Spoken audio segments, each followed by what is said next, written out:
Okay, it's 7 o'clock. We're going to jump right into our regular meeting. Welcome, everybody, to the July 2022 meeting of the City Beacon Planning Board.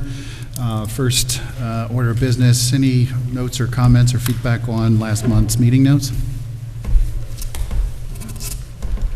Okay, I'll accept a motion to adopt last month's meeting notes into the record. Motion by Kevin. Thank you. Second. Second by Jill. All in favor? Aye. Aye. And then we just have a few agenda items. We're going to shift item number, where did it go? Number 9. Number 9. Yeah, we're going to shift item number 9 up to the top of the agenda. This is 2 Red Flynn Drive. And then after that, we're going to go to, if they are here, the certificate of appropriateness for 426 Main Street. So we'll start with Red Flynn Drive. Thank you. Thank you. Good evening. I appreciate the accommodation. My name is Scott Olson. I'm an attorney with Young Summer. I'm here to present the Verizon Wireless application for the what we call the small cell node at Red Flynn Drive. At the last meeting... I'm sorry, Scott, just 1 second. We should have a motion to open the public hearing. Thank you. I'll accept a motion to open the public hearing. Motion. Motion by Jill. Second. Second by Kevin. All in favor? Aye. Thank you. So I'll just briefly, I think when I was on, it was early morning, just of the next day. So what we're doing is we were going to use an existing 38-foot pole. It's a utility pole. It's a wooden utility pole owned by Central Hudson Gas and Electric. We're going to install one antenna partway up the pole with some equipment. It looks like standard utility equipment that you would see on any utility pole. It's actually less than some of the equipment you see. If you see a 3-gang transformer, ours is much less noticeable. But that's what we're doing. It's part of our project. We're basically decommissioning the Mount Beacon site. And to do that, we've already got some other sites approved and they're in construction. We need a bunch of these little nodes to make up for that coverage that will be lost from Mount Beacon. Mount Beacon was a legacy site that is just no longer useful to us because of the fact that the network has basically evolved so much. So that's the purpose of it, and happy to entertain any questions. Great. Thank you. Thank you. First, we'll go to our engineers' comments. I'll start with you, John. I don't have anything at this point. Great. Thank you. Mr. Russo. Asking them to put back on the sidewalk replacement details. They show grounding rods being installed at the base of the pole.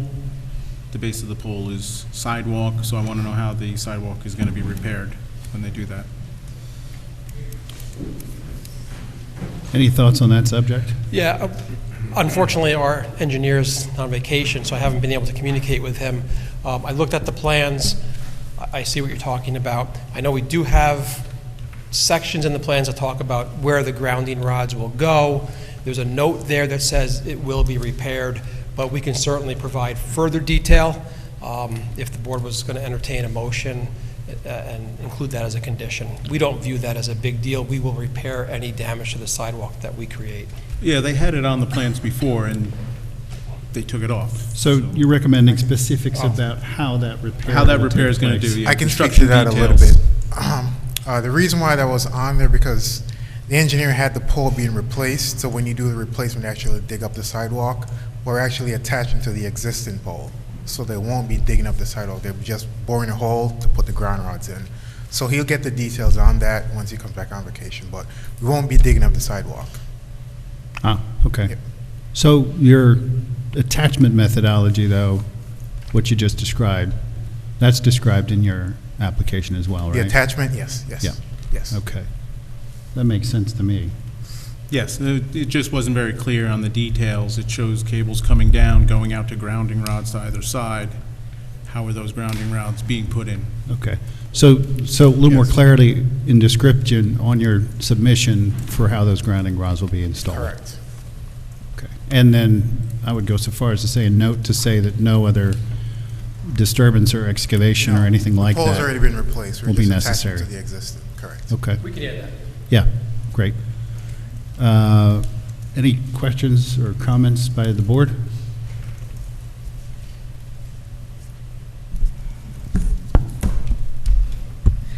I have one question, and I just wanted to ask John, are we, collectively comfortable that as much has been done as is reasonably possible in terms of stealth equipment and installations to sort of diminish the profile? I know you said it will be smaller than, like you said, like a 3-unit transformer that would be mounted on the pole.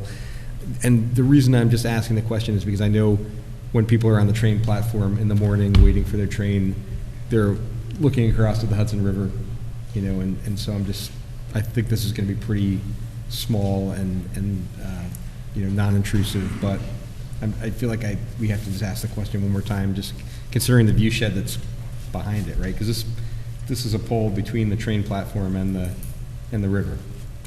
Correct? Yeah, it's a little uphill from, Okay. the direct view from the platform, but yes, it is, on a basic utility pole that has a lot of stuff hung on it already.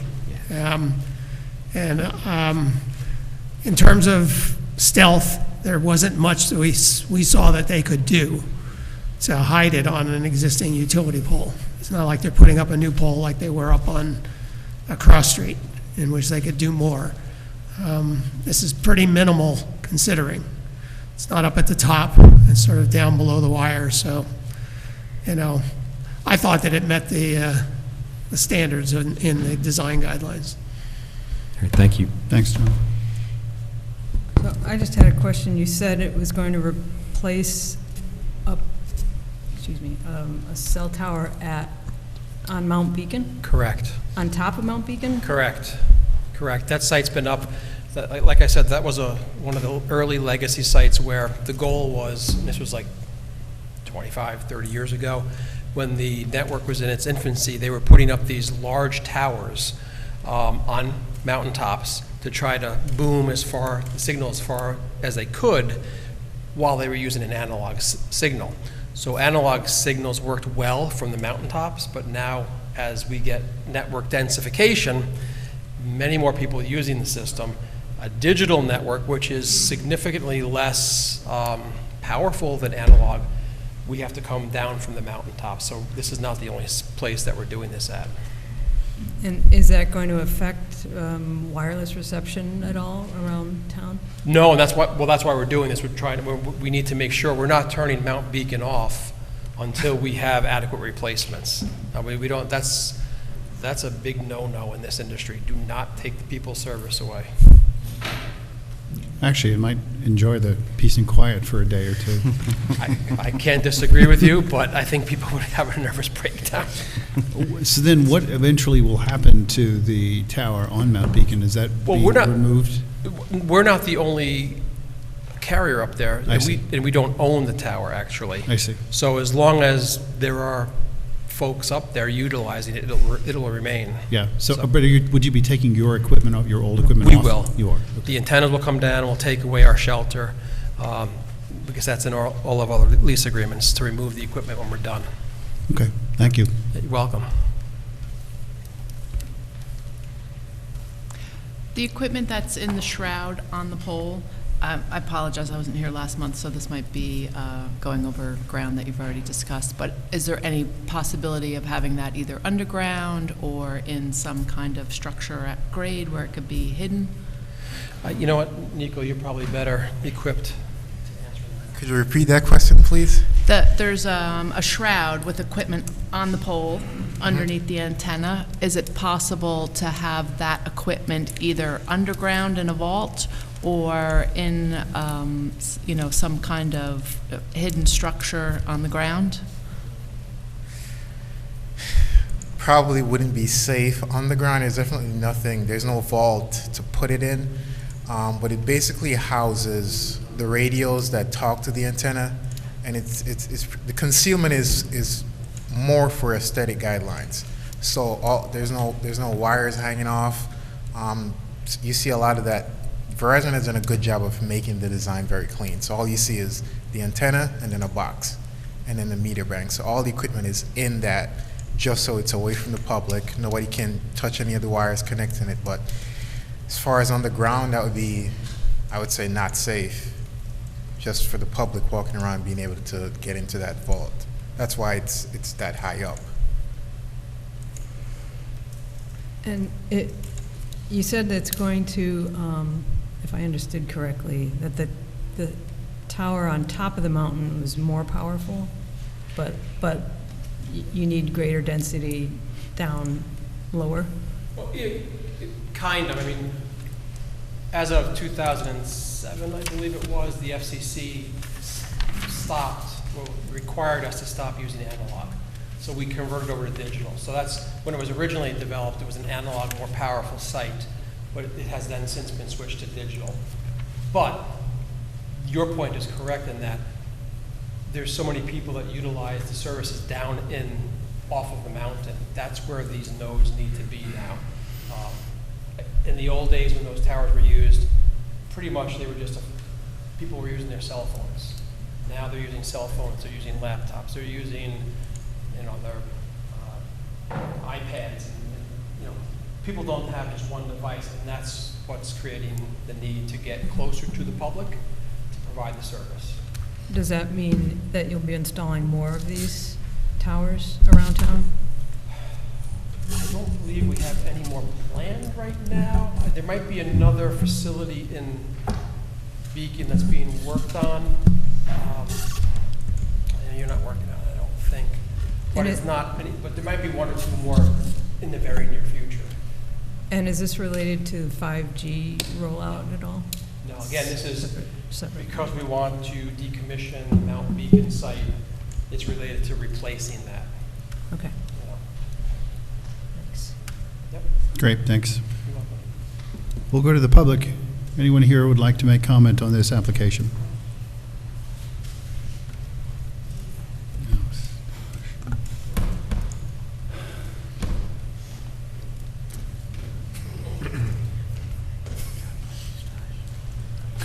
Good evening.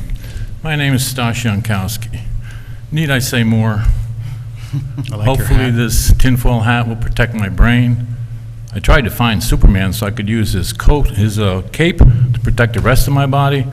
He's nowhere to be found. I think since there's no more telephone booths, he's stuck as Clark Kent. Anyway, I'm not against this project where it is. We do need wireless cell phones. We don't need 5G.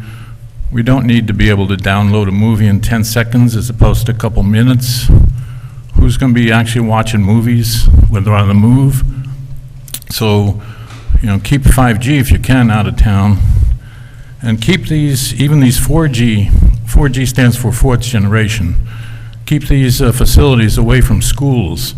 Children's brains are being developed, and the radiation does affect people, plants, animals, and the Army even has a facility that they have a truck where they have like 95 gigabytes of 5G to disperse people. When they aim this at a crowd, people's bodies start burning so they can run away. So, electromagnetic radiation is dangerous depending on the level. 4G is something we need, and the one on Flynn Drive, since it's not close to residents, I'm not against that one, but definitely don't allow them to put anything near any of our schools. Thank you. Thank you, Stash.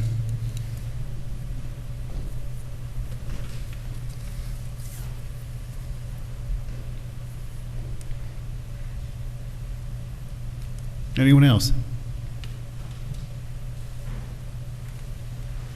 Okay, I'll accept a motion to close the public hearing.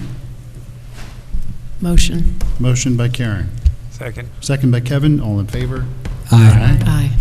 And then we have a few items in front of us. We have a draft neg deck that we can discuss acting on, adopting.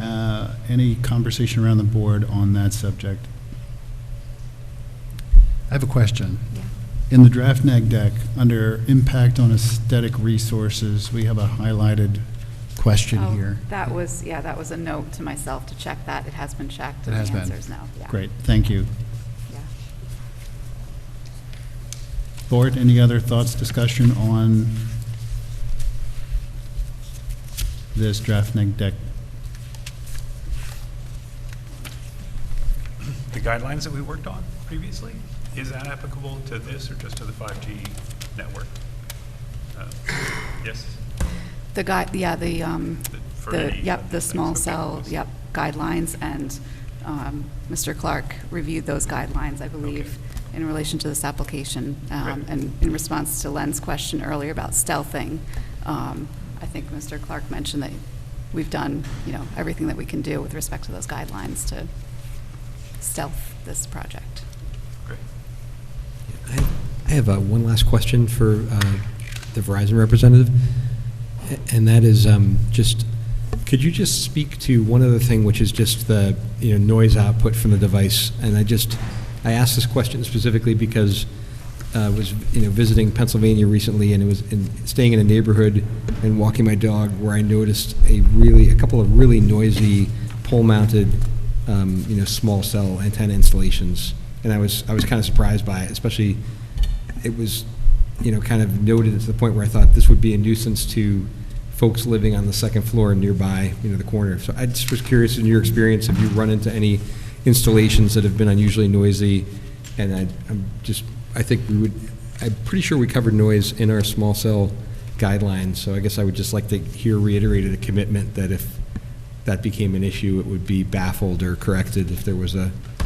It would be, and I have never heard of any noise issues associated with small cells. There are sometimes some noise issues with the macro sites when we have a generator, for instance.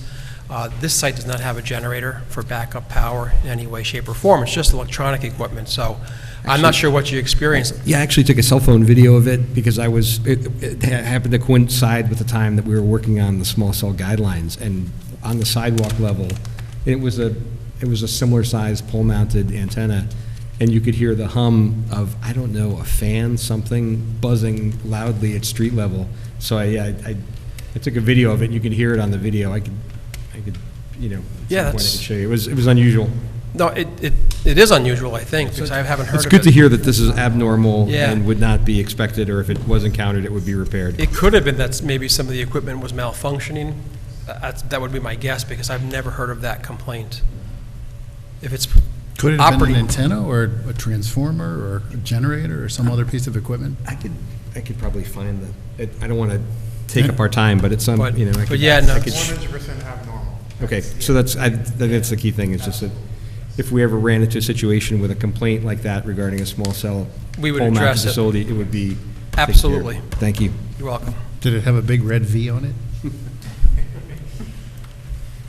Okay. So I'll accept a motion to adopt the negative declaration. Motion.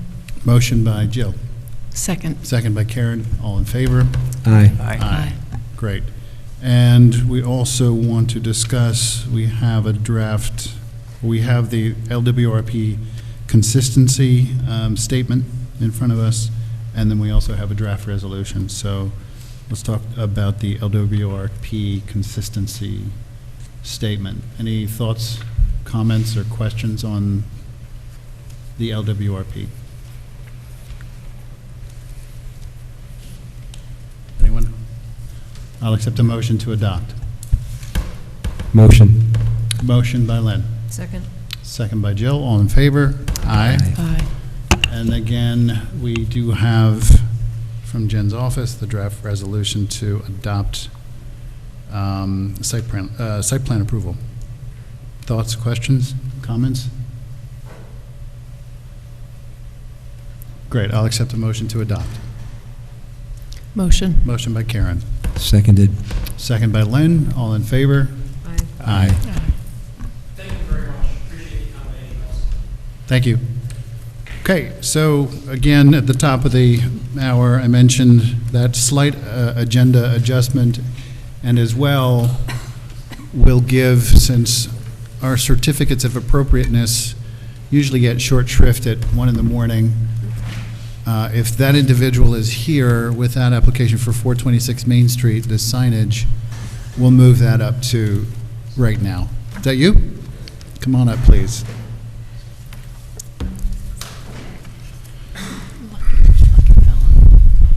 Sir, Evening. how you doing?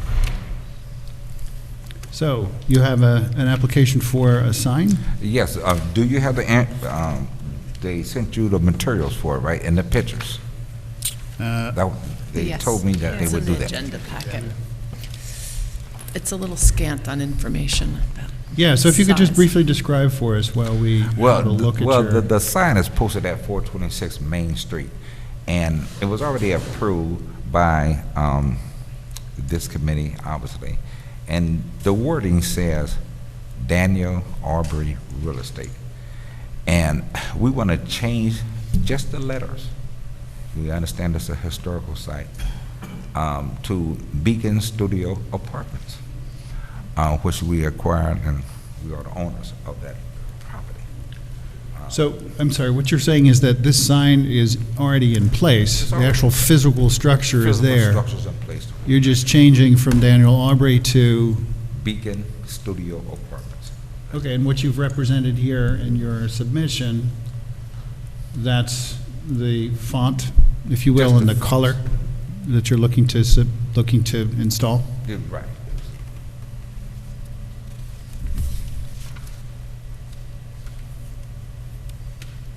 It was already done, it's already committed, Here's created, the- and I sent the images. So the sign itself is black?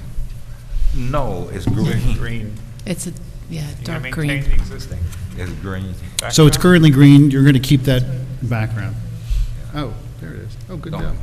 yeah, you had a picture of it, I have the graphic arts. So you're going to keep that green?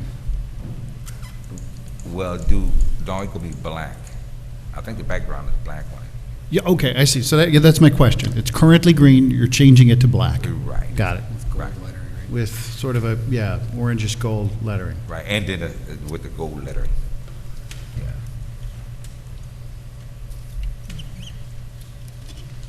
Thoughts, comments? It's an eclectic stretch of Main Street, and I think that it's not a huge change, and I don't think anybody's going to object. I would choose a different font, but I don't find any reason to reject it on that front. It's kind of Art Deco-y. Yeah. So what do you have against Art Deco? Yeah, we gotta get that. Right, really? Brighten up the city. Brighten up the city. Variety is the spice of life. And I don't have any problem with that. All right. But I would use a different variety, but that's all right. But it's kind of hard. when Don't you- ask him what he would use. Yeah. It's kind of hard when you got 1,000 different fronts to pick from. So the graphic arts department, they selected it. Great. Anything? No. All right. Motion to approve. Motion. Motion by Len, Second. second by Joe. All in favor? Aye. I can put it up. Saved you about 4 hours. Okay, thank you very kindly. Have a for your nice time. evening. Thank you. We are finished here. I can go to work now. Yep. And Yes. y'all say thank you. You too. Okay, two other agenda items that I just want to mention here at the outset, just in case anybody's here for these applications. The continued public hearing for 1113 Walcott has been held over until next month, and the public hearing for secret environmental review on the application for 46 Judson Street has also been held over until next month.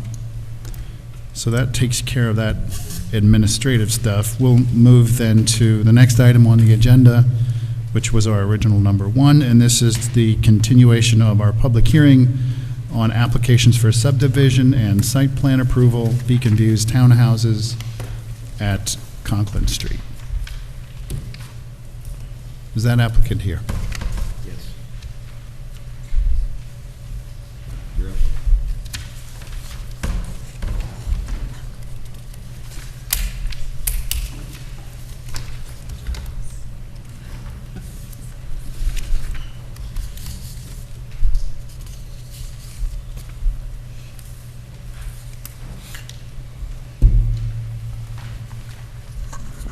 Good evening. Just for the record, I'm Richard Cantor, TN and Constantino. I think you've heard a lot about this project over many meetings. Unless there are specific questions that the board members have, I hope you would listen to whatever remaining comments there are from the public and then consider the motion to approve this project. Thank you. Great. First, we'll go around to our consultants just to get any further thoughts on your reviews. Yeah, I had a suggestion for a revision on a note on page 20, but other than that, they've addressed all my previous concerns. All right, great. Thank you, John. Mr. Russo.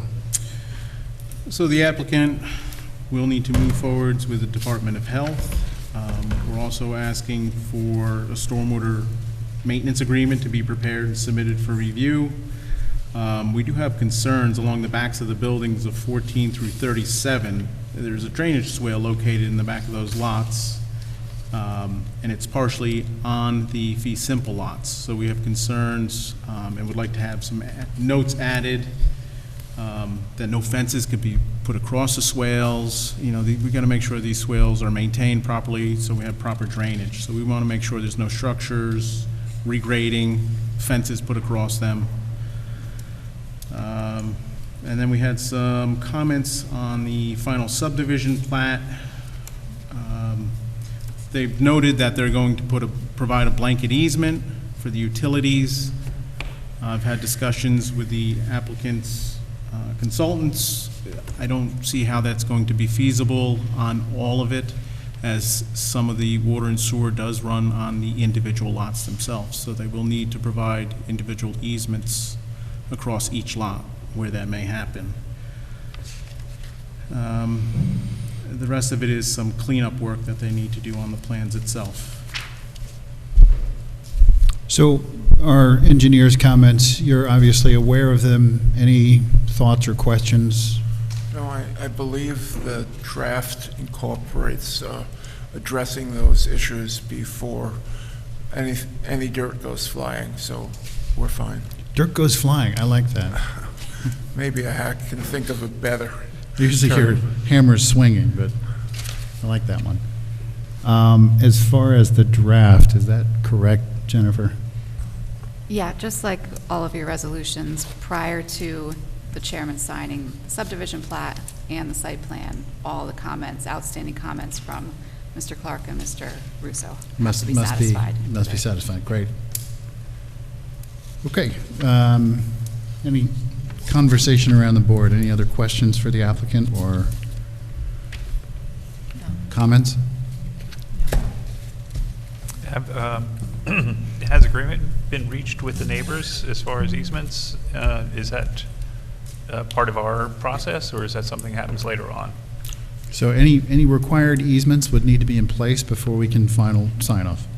Right. So I just was wondering, it was showing an easement with the adjacent Townsend property, I think. And I wasn't, I'm just curious if that had been. No, that's an actual right-of-way, Kevin. Oh, it is? That's an actual right-of-way that's there. They already have it. So, well, they don't have it, well, they have to work out an agreement That's what I was wondering. to yeah. build, Yeah. but there's, that'll be private party agreement. Okay. That's Because outside we of- don't get that actual right-of-way until 25 Townsend is done and dedicated to the Gotcha. city. Okay. So for all intents and purposes, that agreement not in place, project doesn't go forward. Right. Make sense? Right. I just was curious what the status was and how that worked. The city also has a performance guarantee that it's holding currently for the public infrastructure for that 25 Townsend subdivision, which includes the cost of constructing the roadway. So that's sort of, even if the 25 Townsend developer were to start and not stop, and the city decided it wants to finish construction of that roadway, we do have performance monies in place to be able to do that. Thanks, Jennifer. Does that mean that work on this project can't start until 25 Townsend is done? I think that is between this applicant and the 25 Townsend applicant, because this applicant needs to get construction access some way. The most logical way is through the 25 Townsend property. You heard from the developer of 25 Townsend, the current owner, at your last meeting. So it's my understanding that the two applicants are in conversations with each other, but certainly that they need to have legal access in order to start construction. Great. Okay, we still have public hearing open. Anyone here from the public would like to share their comments on this?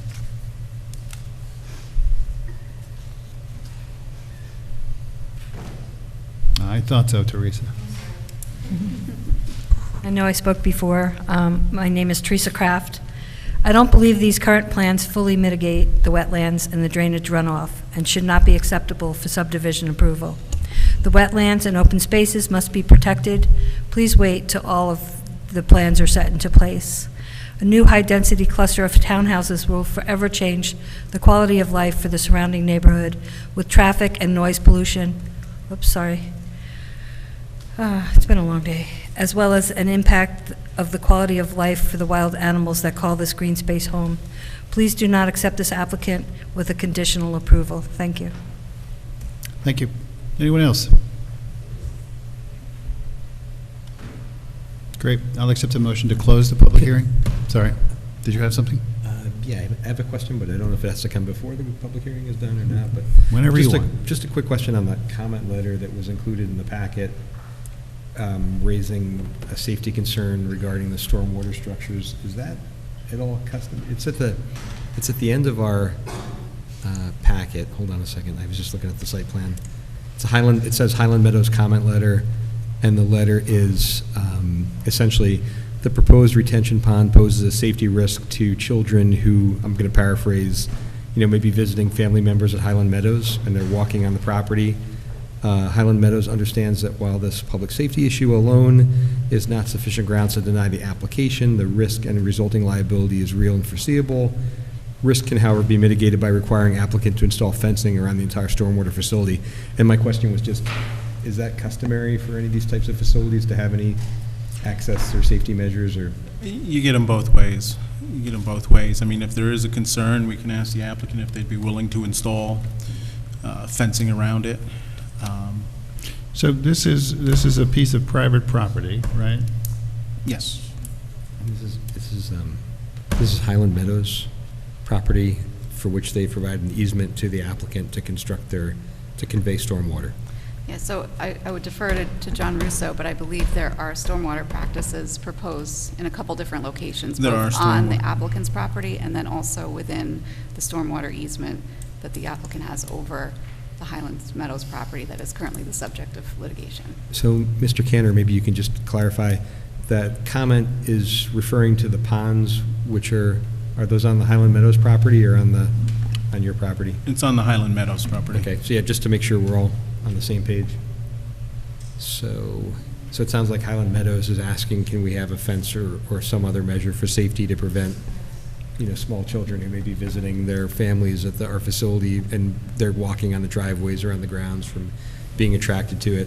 So we can look at that. I mean, is that something that I don't have that letter, Len? So okay, it was in the packet at the tail end of the. It's a letter written. It's a letter that was just submitted today. By the Hudson Valley today. Housing Development Fund Company. Okay. A gentleman named M.T. Lwrp, Chief Executive Officer and Corporate Secretary. Oh, no, sorry, that's Peg O'Leary, Yeah, Highland Peg O'Leary. Meadows Senior. I guess. So Margaret O'Leary. So they're still developing their SWIP. They're adjusting their SWIP, so we can work that into that. So, right, they're writing on behalf of the Highland Meadows Senior Housing Development Fund Company and the Senior Limited Partnership. And are you opposed to putting up a fence around the facility?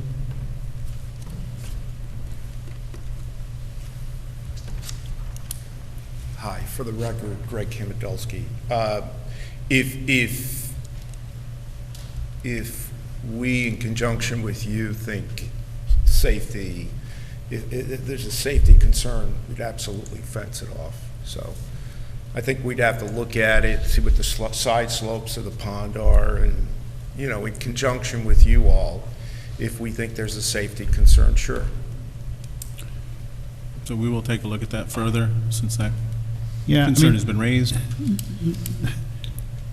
not sort of taking out of the conversation the safety of children, because of course, that's first and foremost, but I'm just curious, if this is a steep, drop-off type situation, that's one thing, but if it's, They have benches in them, so when they design ponds, they're required to have benches, shelves in there. right.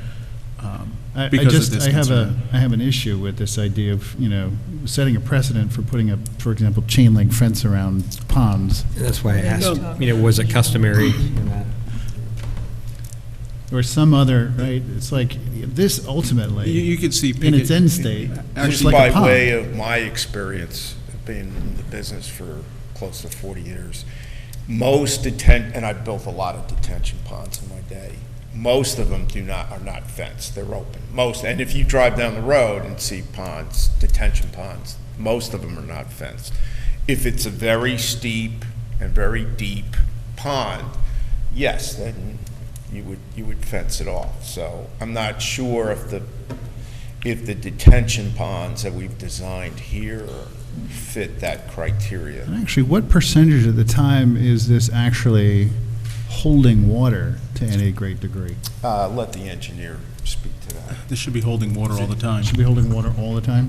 So, Because a lot of people use them as like pond features, Right. landscape around. That's one element, but I've seen plenty of these that actually aren't necessarily holding water unless there's significant, Right, they could be Rain event. bioretention or sand filter type systems, or if they're the older systems.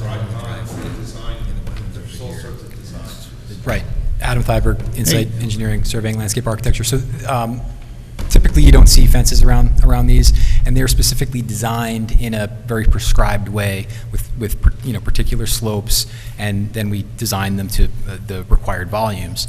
So you do not typically see fences around these in maybe some rare occasion, but these are designed to not be a danger in the way that they're, the slopes that are created around the outside, and certainly in this case, we wouldn't typically think to put a fence around it. Do you have an estimate of water depth that would generally be?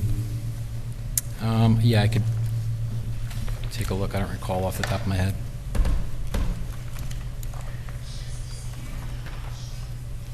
Part of So the problem in with fences around some of these features is they wind up collecting garbage and holding And trash maybe against them. nuisance Leaves. vegetation that you then have to deal with? Right. Yeah, we're talking about a few feet. Okay, a couple, 2 to 3 feet, or?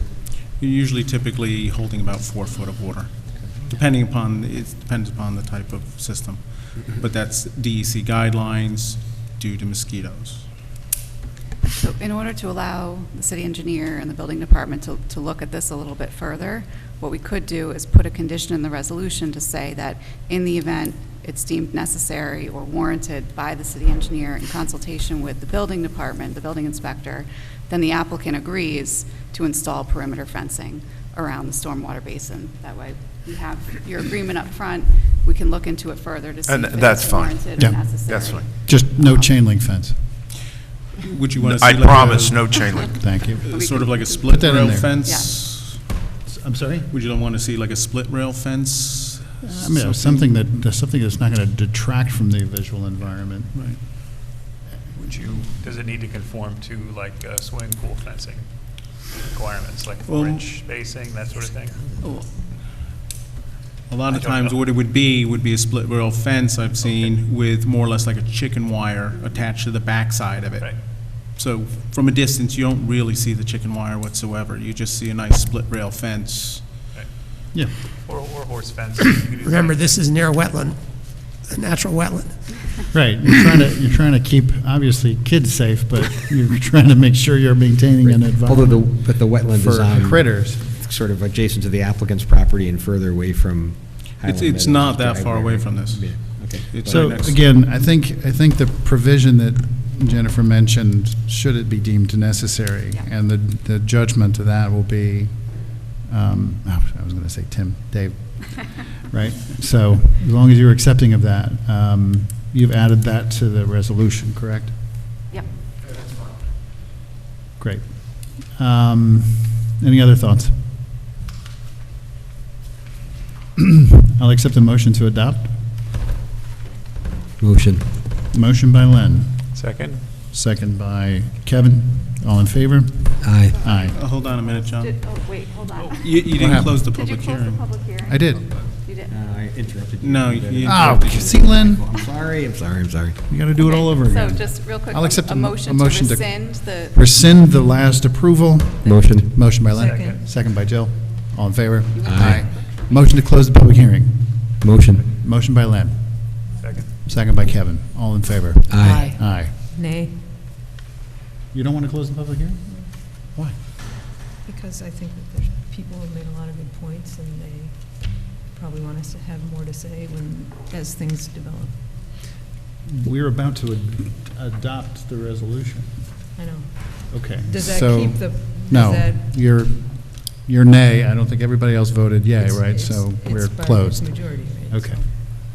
So- Before we go and do that vote again, just one last thing I wanted to housekeep before I forget about. We have a note to ourselves that we're going to send a comment on the, a Yes.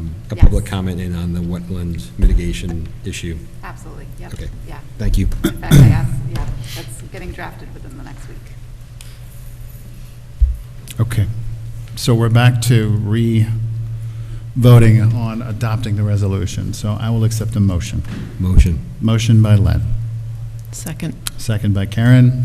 All in favor? Aye. Aye. Nay. So noted. Great, thank you. Next item on the agenda is the continued public hearing for secret environmental review on an application for site plan approval, special use permit and subdivision, multi-family residential, 62 units at 16 West Main Street.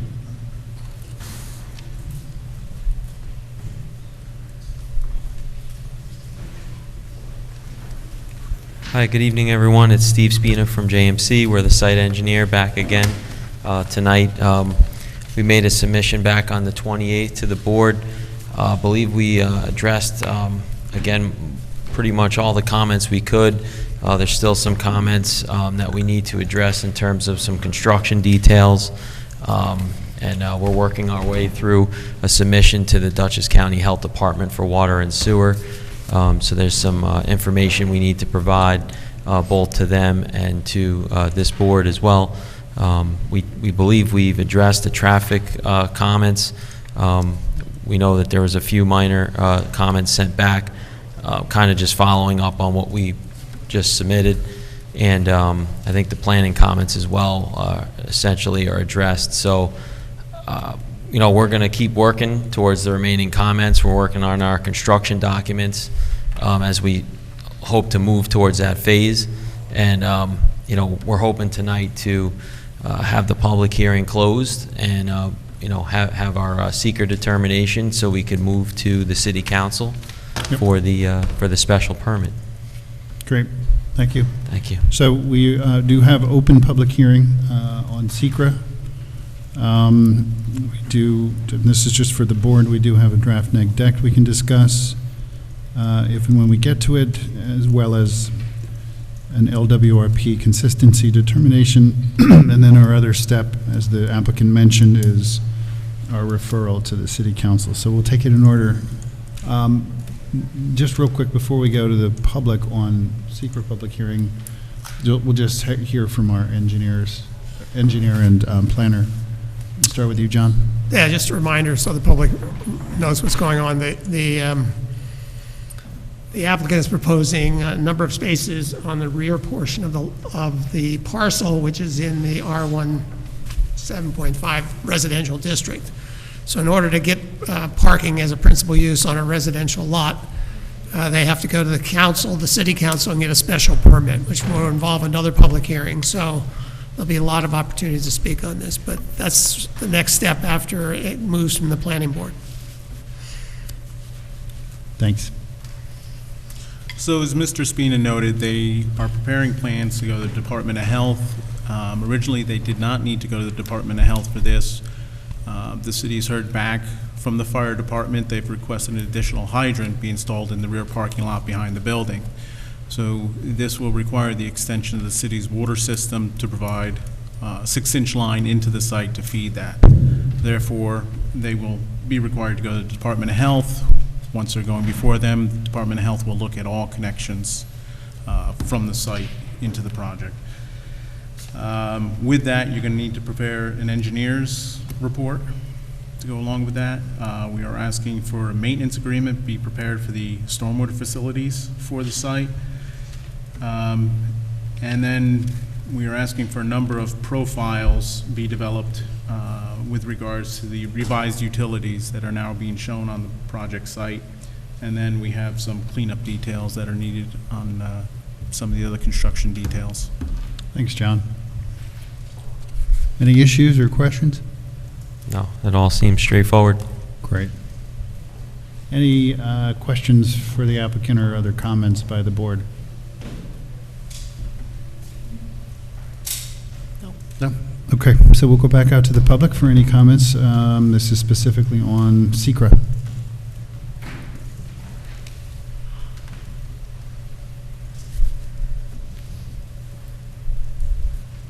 Motion to close the public hearing. I'll accept. Motion. Motion by Len, Second. second by Karen. All in favor? Aye. Aye. Okay, so let's talk about the neg deck draft we have in front of us. So can I ask a quick course. question and clarification first? What, if any, decisions are to be made regarding improvements for traffic control at the intersection of Tompkins and 9D? Or what's the decision process? So, Chairman, you have Creighton Manning. Yep. Stark is here, who can speak to his review memo. I was looking around for whether Stark had his microphone. You do? Stark Kip with Creighton Manning, the city's traffic consultant. Regarding the implementation of the all-way traffic control at the intersection of Beekman and West Main Street, the applicant's engineer completed the warrant analysis as requested in our previous comment letter. The analysis indicated that based on 2 of the 3 warrants, it's not met for the implementation. They were awaiting collision data, which is part of the other guidance. I'm unsure, they've circulated the collision data ahead of the meeting. I just didn't know if we could act or discuss that, Jennifer. Yeah, it's at the discretion of the board, but certainly, Okay. yeah, Well, if it's okay with the board, then the there's collision no- data that they circulated indicates that it doesn't meet that warrant as well, or that guidance. So therefore, it's not warranted based on an engineering study to implement an all-way stop control intersection. My understanding is that would have to go to the Traffic Safety Committee for the city for review and their approval at this point. If Yeah, so we have it in our purview to refer this to the Traffic Safety Committee, which we should discuss doing. It has come up before the Traffic Safety Committee, not about this project in particular, but in that area. I mentioned last time there was concern about there not being a stop sign at Bank and Tompkins. And this is inevitably going to increase traffic there, especially once, what's the other one called? Edgewater, especially once Edgewater opens. So that's, I'm sure you've looked at some of that already. But, we looked specifically at the intersection of West Main and Beekman Street. The applicant has looked at traffic improvements at Banks and Tompkins Avenue.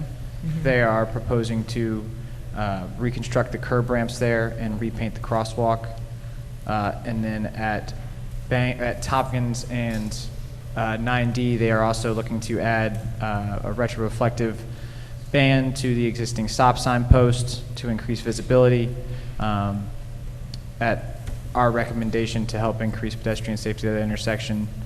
And then I believe at Bank and West Main Street, they're proposing improvements, including new curb ramps and a new crosswalk, painted crosswalk across Bank.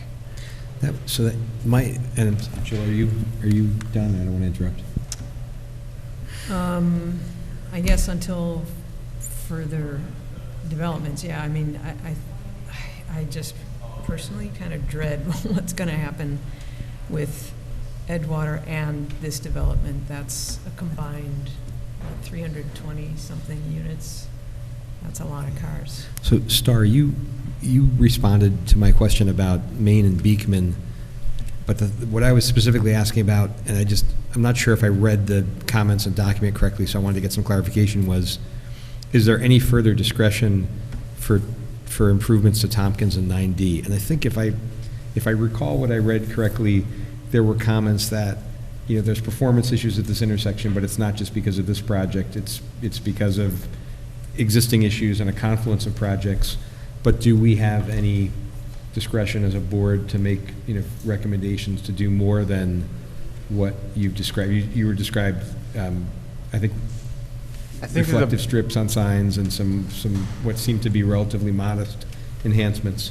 I think the board doesn't, and Jennifer, correct me if I'm wrong, I don't think the board has discretion to make any traffic improvements. They can request that the applicant look into it, and then that would be, you could approve of what they're proposing, but I think it's at the discretion of the Traffic and Safety Committee, or Traffic Safety Committee, within the city's right-of-way. Anything within the state's right-of-way, specifically at the intersection of Tompkins and 9D, would be at the jurisdiction of the New York State DOT. So I don't believe you would have discretion there. So, but could we make a recommendation up to the city council if we collectively felt strongly enough about it to say that we are, we have lingering concerns about traffic control at Tompkins and 9D with this project and the other projects in the vicinity that are coming online, and we urge a harder look at this because we're concerned about potential impacts.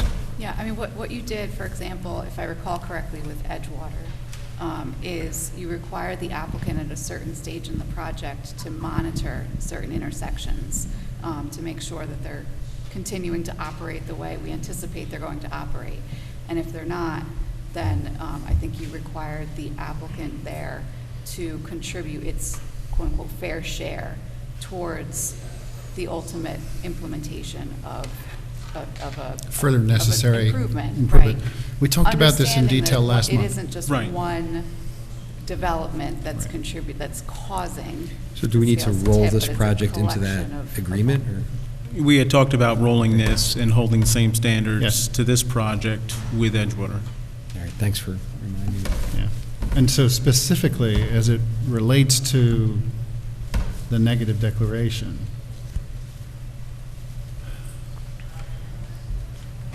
impact on transportation, proposed action will not have a significant adverse environmental impact on transportation.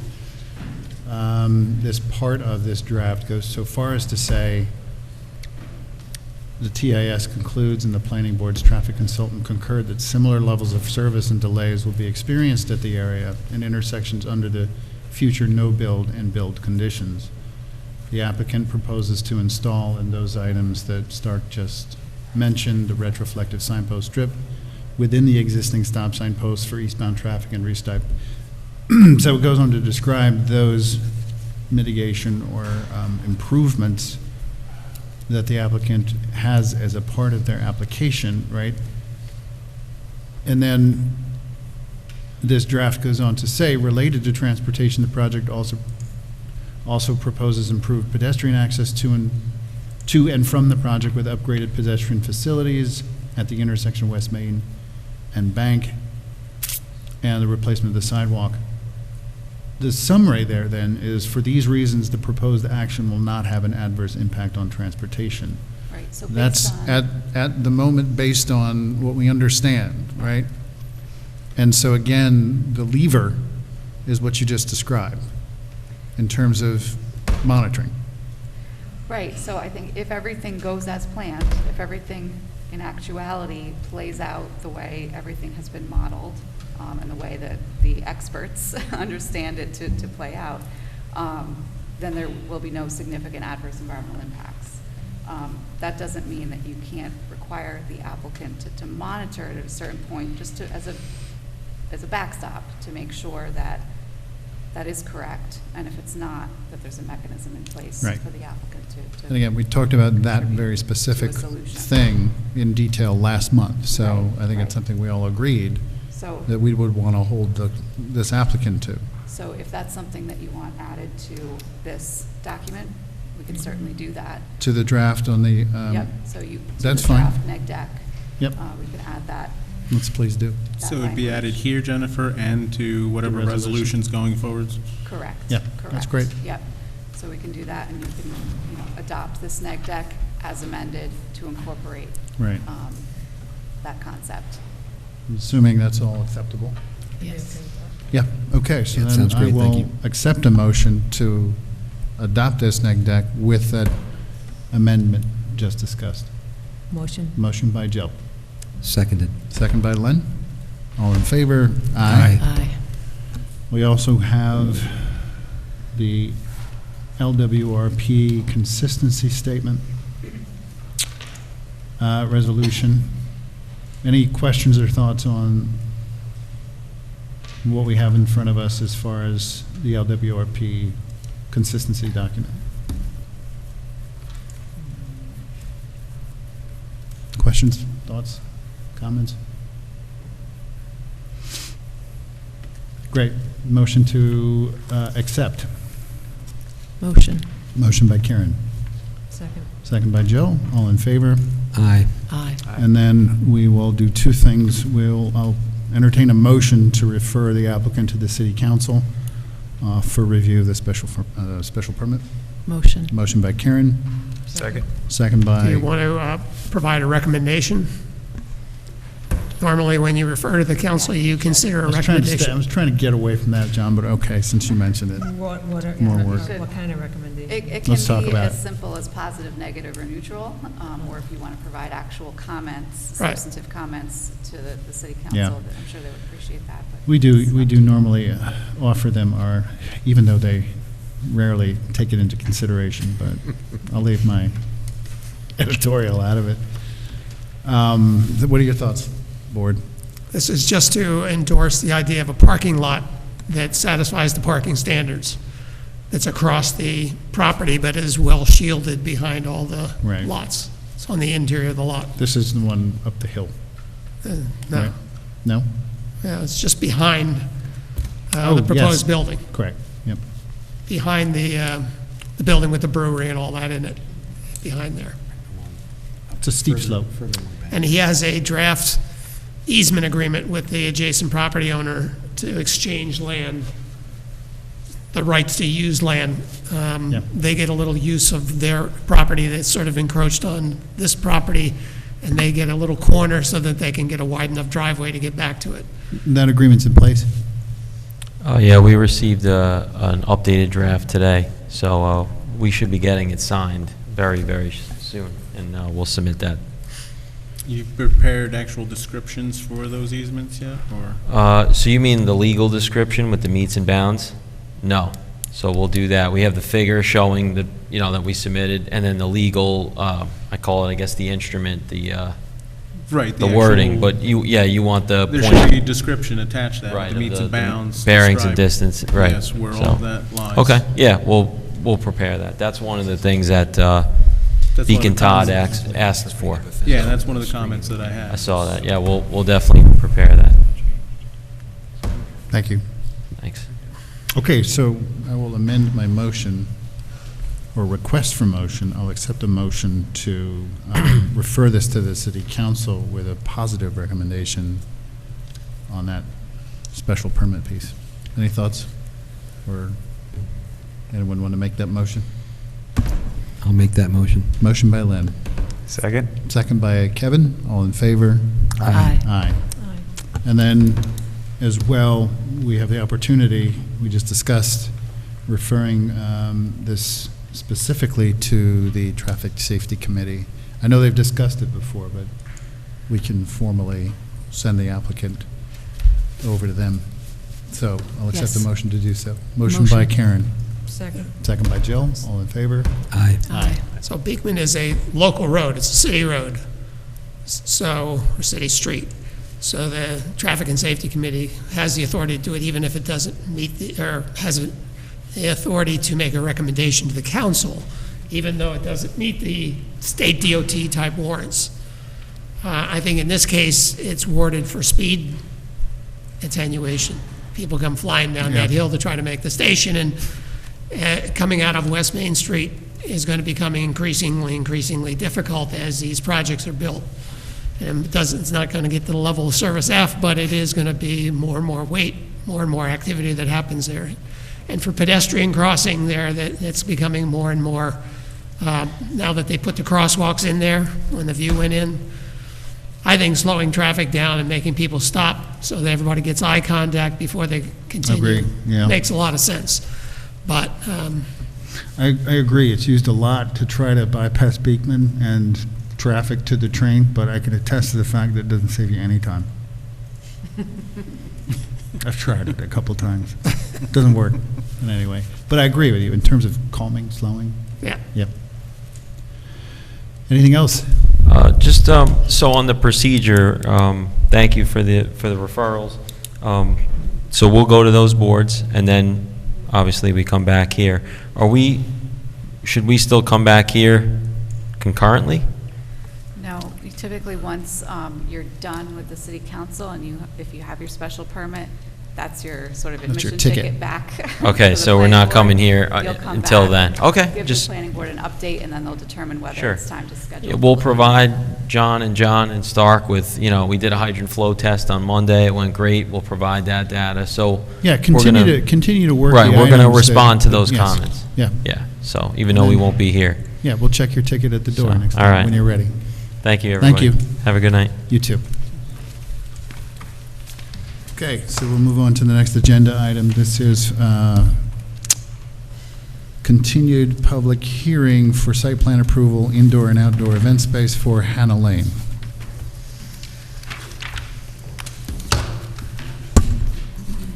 Evening. Good evening. R.E.A. Siegel, and I'm here with the owner, Jason Hughes. So we submitted revised plans based on the comments we got last month. We updated the pedestrian access leading to the site entrance, both from Fishkill Avenue and the Main Street gate. We included an additional 2 handicap parking spaces. We changed the food service container is now a 40-foot container. We also clarified the parking requirements based on how the building is going to be used and in relation to how the outside space is going to be used. So the interior events and outside events would never happen at the same time. Also, the mezzanine space inside the building would not be used concurrently with the main space downstairs. We also provided an updated project narrative, and we submitted the I&I study. And I know that there's a few additional comments, and John Russo had some additional engineering comments, and we'll take care of that with the next submission. Thanks. You mentioned your narrative, and I note reading, can't remember exactly where I read it, but that the applicant is planning 3 monthly upcoming event, one each month consecutively, right?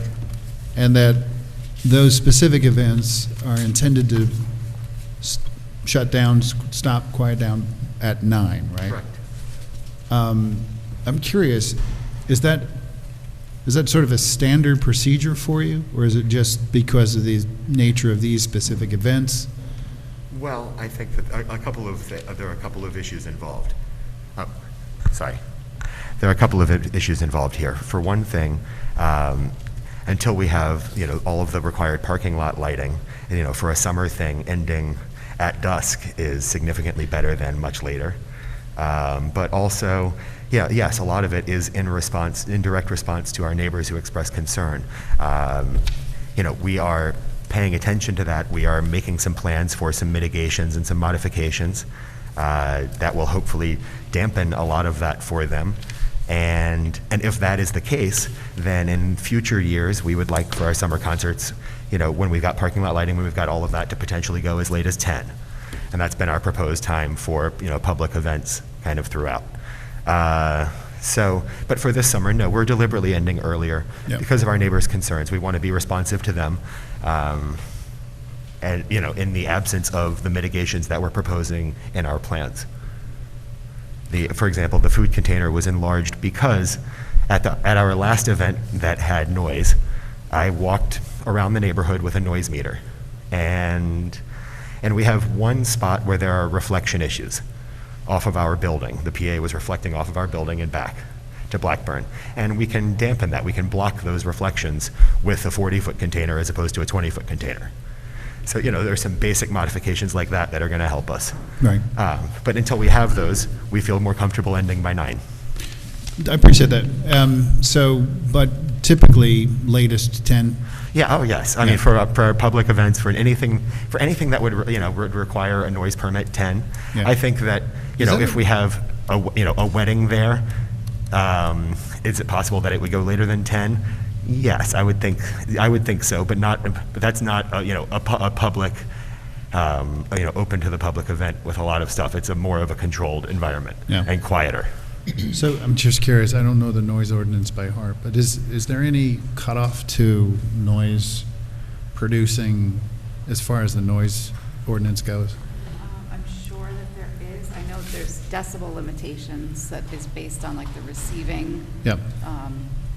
I think there's hours and it has lower decibel levels kick in at certain times. Okay. But I don't remember exactly. So it's tiered. Daytime hours and nighttime hours. I'm just trying to see here. I used to know it off the top of my head, but Well, if you're walking around with a decibel meter, yes, you're obviously.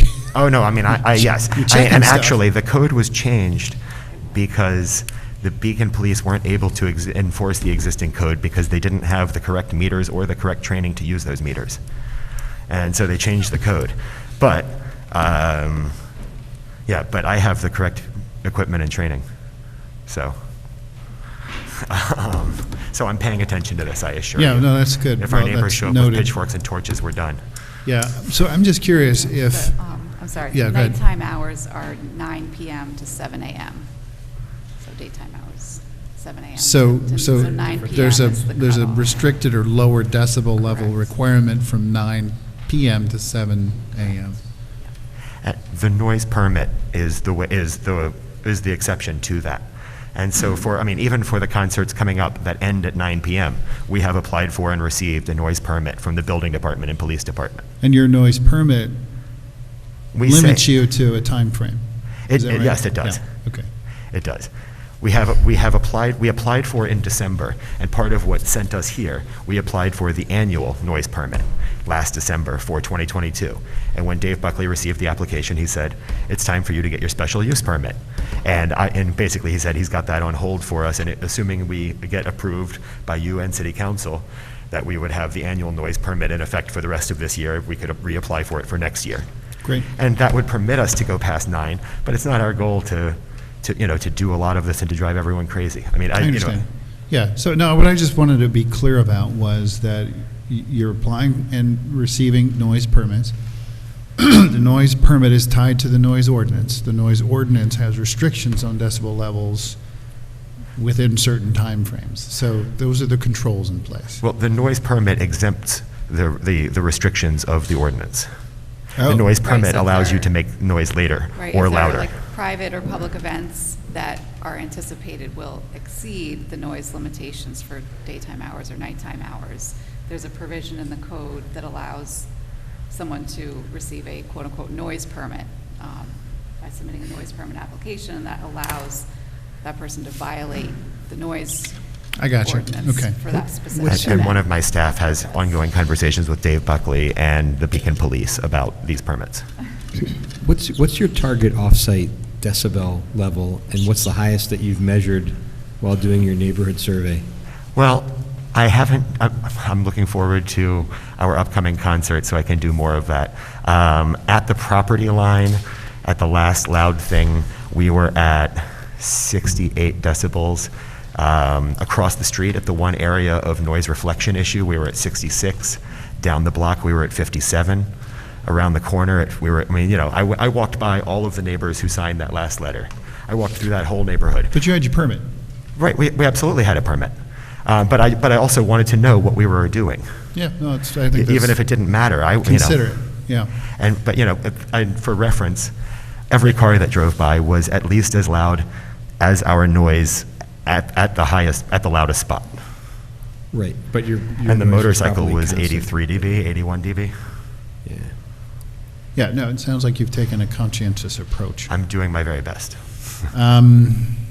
Great.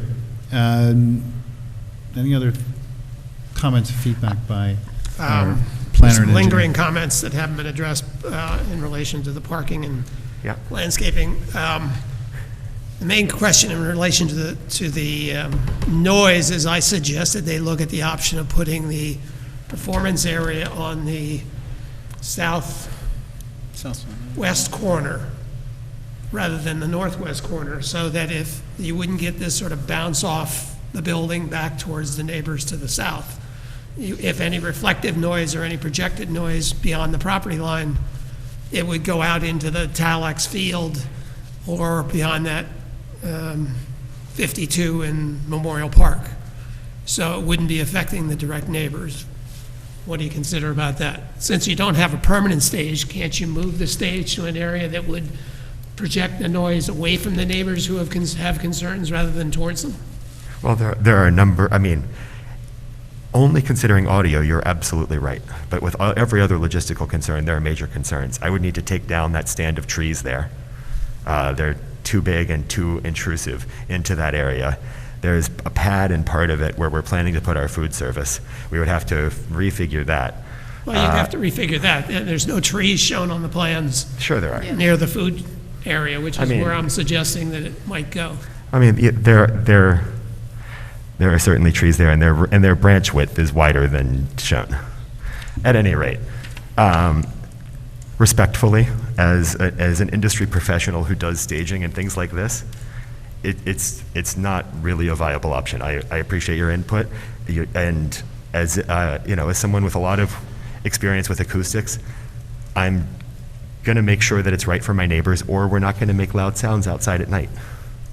We're already agreeing to limit ourselves to once a month, and if we can't do it well, we won't do it. I'm suggesting that there's an alternative that would project the noise in a different direction. I haven't heard a good reason why that can't be done. If you're putting the food service thing over there, why can't you put the performance area and put the food service somewhere else? The location of the pad is one thing. The access to the parking lot is another thing. The parking lot is a terrible backstage area. The locations as planned, whether in the corner or along the north side fence, provide an access into the building through the back door into a backstage area. Getting people in and into place past the stage. There are a number of reasons. There are a number of logistical reasons.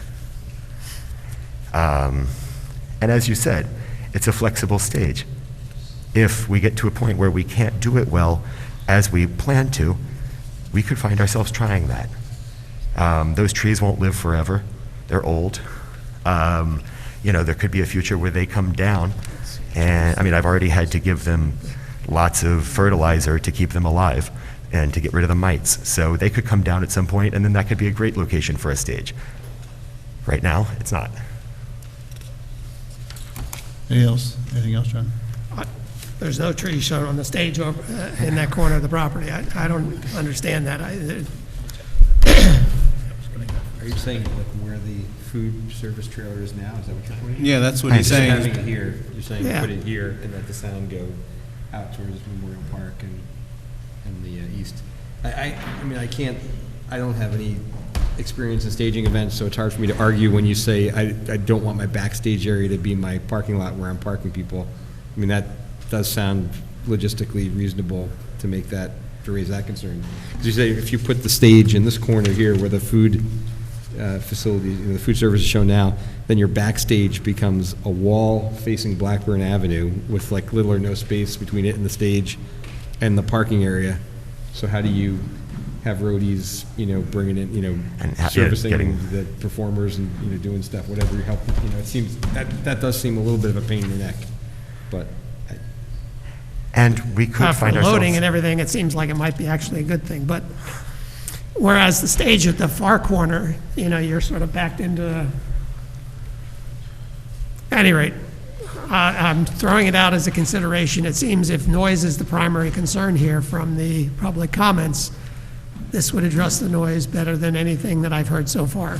Have there, besides the public comments, have there been any official noise complaints lodged in the time that you've been holding events?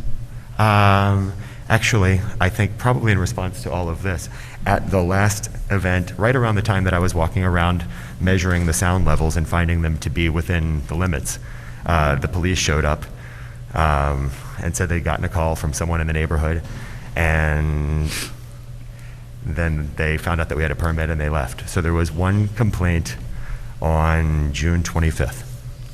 And I have contemporaneous recordings of sound levels showing that we were within the legal limits at that time. All right, and how long have you been holding similar type events? We have had more the last few years since COVID, since people were looking for a place to be together outside. Our first event in that space was in 2014, 15, Firefly Festival. Would have been one of our first events in that outdoor space and parking lot. So John, this is completely anecdotal, but some of the commenters I think specifically said that we were on the verge of making a complaint formally, but the events as we understood them were kind of few and far between, so we didn't. But now that we are looking down the barrel of a regular, performance facility, we're changing our. Yeah, oh, absolutely, and that is specifically why I offered to limit myself to limit us to one outdoor evening, and I appreciate noise that. thing per month. I'm just responding. If your Right. logic is like, well, if no one's complained in the past, how could it be a problem? I think there were some comments that sort of tried to qualify that, where the commenter said we were ready to complain, but we told ourselves, well, this is an infrequent thing. It's a case by case, permit by permit thing, and then they said, but now that we understand it's going to become a regular event and an ongoing space, now we're telling you we're going to complain if we experience what we've experienced. Fair. So That's absolutely fair. Well, I hope people decide that they're going to complain if they have a reason to complain, not just to complain. And that obviously you've got to weigh the complaints against your right to, with a permit, operate. So there's all of that. There's also other potential instances of noise in the neighborhood that aren't necessarily directly contributed to by yourself. There's the Roundhouse, there's Memorial Park. Yeah, there was Park, there's Fishkill there's Avenue. the other restaurant, what's the name of it? there was a specific comment to that Belzinga. effect from one of the neighbors, Zoe Markwalter, who said, yeah, I've had noise complaints, but they've been from Memorial Park events and from weddings at the Roundhouse, not from the yard. So what you're saying has been specifically mentioned by commenters also. Yeah, and look, of course, we can talk about this more, so I'd love your input, but my personal views are that if logistically the position of the stage is a challenge for you, it sounds like you do this for a living, so you know what you're talking about, that we just have to trust if you're telling us it's that difficult to move it, as John recommends, I'm personally in support of leaving it in place with the understanding that it sounds like you're extremely conscientious as an events holder of the environment that you're doing this in. And I wouldn't necessarily want to make it that much more challenging for you, because I'm sitting here reading, I can't even count them, a number, as many of, as there were last month of people expressing their concerns. I haven't counted these yet, but there are quite a few in support of this. So there's also that aspect to take into consideration as well. So any other thoughts?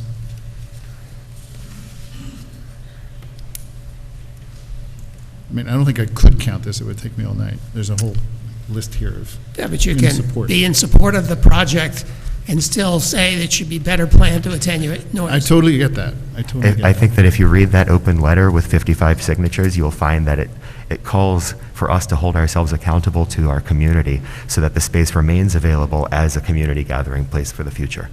Yeah, and I think, and nobody here is disagreeing with that. I think we're down to John's recommendation of moving the band shell stage, whatever. I mean, it's not a permanent stage. It's so we have the option of putting it, of trying different things. And our goal is to do this in the best way possible, both for our performances, for our audience, for our performers, and for our neighbors.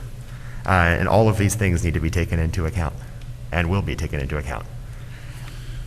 There's one other update that I do have that didn't make it in time, which is on the parking lot lease, which is that I did hear back from the Talix Association with very minor revisions to the terms that I had offered them. It went to my attorney. He has written it up. It has gone to their counsel. We're waiting for them before we get it to you. We will get it to you hopefully within the next week, and that will cover the ongoing lease of the lot. It will cover some of the, issues around, appearance and lighting and such in terms of my responsibility on that.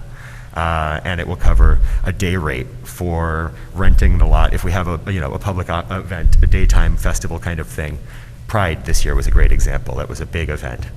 And, if we wanted to do that next year, we might rent that lot from them for a day rate for audience use, not just for staff use, which would increase our, parking capacity, et cetera, along with renting that field. So that kind of language is in this agreement as well.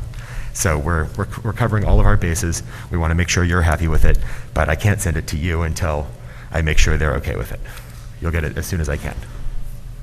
Thanks. Thank you. Any other thoughts around the board on the position of the stage? I would trust the applicant as a professional and as a good neighbor to do not only what's in the community's best interest, but in his own best interest. I mean, this is not a nonprofit, correct? So you want to make something on it. So I don't think you would keep. You're going to do what. Nonprofit or not profitable? Pardon me? Nonprofit or not profitable? Two different things. Sometimes indistinguishable, but I just trust that if changes need to be made, you'll make them. Yes. Mr. Russo. I just had a few cleanup comments with regards to the utilities being provided out to that the water service, you've got that at 18 inches. Is that food storage facility going to be used all year? Are you going to have events out there, winter events or anything? And my concern is that line's going to freeze. It should be at 4-foot depth to prevent, or it would need to be drained, and then you're going to have to provide additional details for draining of that line. I defer to the various experts and digging 18 inches versus 4 feet. Once they start digging, it's all the same to me. Thank you. Unless there's rock. Well, we'll be optimistic. Let's be optimistic. Yeah. There are some ugly spots to cross in that crossing, but that's okay. So that's also the same with your waistline service. Yes. There is an undersized parking stall, or what appears to be like a parking stall, right behind the warehouse overflow. I'd like to see that striped out, so somebody's not trying to squeeze in there. Got it. Would that be an acceptable future spot for a dumpster or something?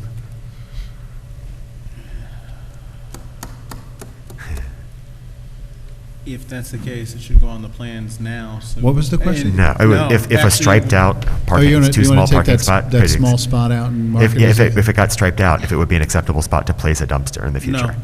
No? Okay, thank Reason you. being, it's on your neighbor's parcel, not yours. Well, yes. The dumpsters are currently on that parcel and paid for by that company.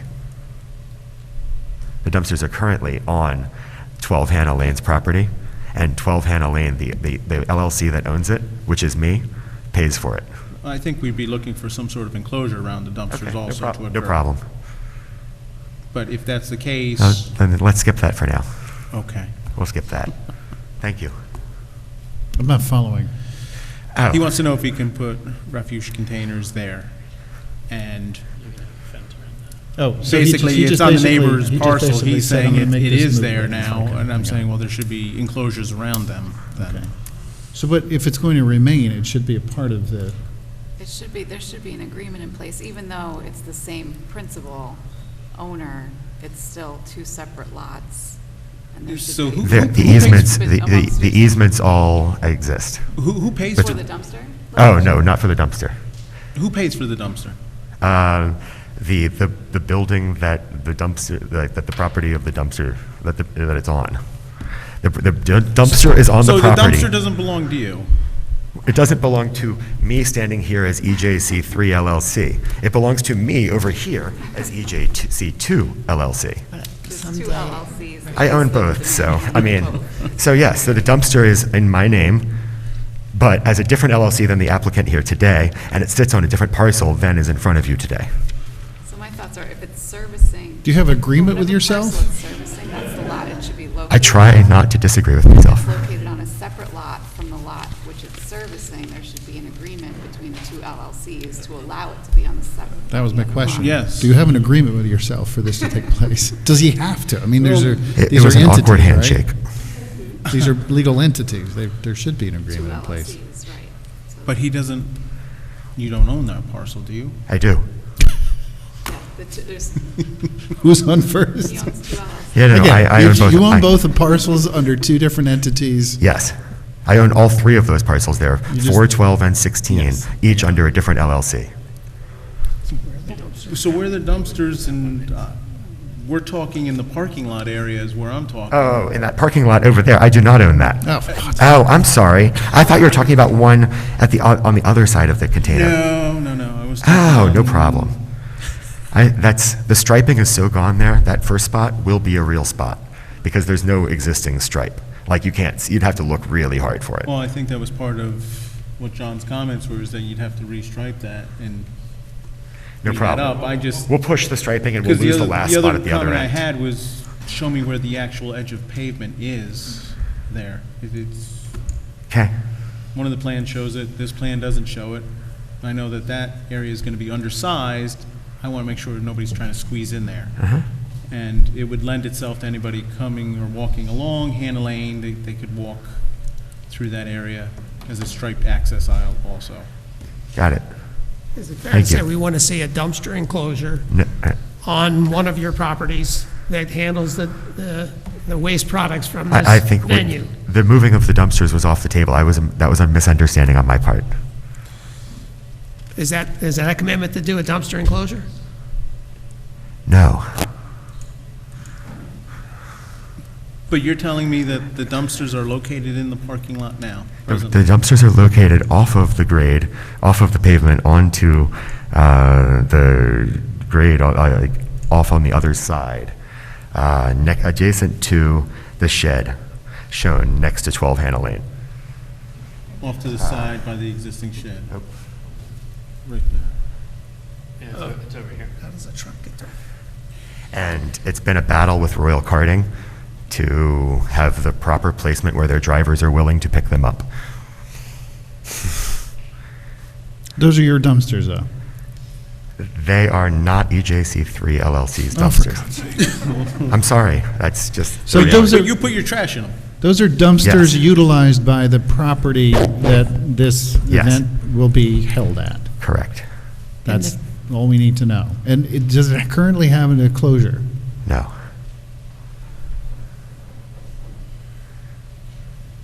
We would usually ask for an enclosure on a dumpster. when we do site plan. It's not on the property that's applying for anything. But the company that is applying for this use does create garbage, and it needs to deal with its garbage. So one day down the road, when you don't own all of the properties, we need to allow for this parcel to have garbage service. So I you need to understand. provide space for garbage service for this parcel. Oh, you're asking for an enclosure on this parcel on 4 Hannah Lane? I'm asking for Or an somewhere enclosure. where you can, Oh, no, he's where- asking for an enclosure on 12 Hannah Lane. He's not asking for an enclosure on Well, 4. yeah, because we're also asking for an agreement. I have no problem with the agreement. The agreement. No But problem with the agreement. You're generating trash, you're going to have people there. Do you want everybody walking by and looking at these dumpsters as they're walking by?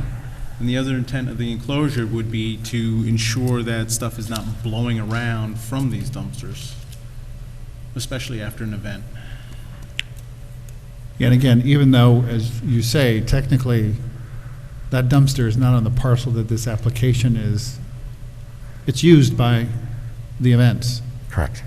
So that dumpster itself, I would consider part of this application, even though it's not on the property that we're talking about or that's owned by the entity standing in front of us for this application.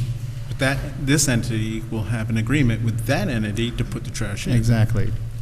So to that point, I'm going to also support the recommendation of our planner that, because we have done this in the past, that the applicant create an enclosure for that dumpster.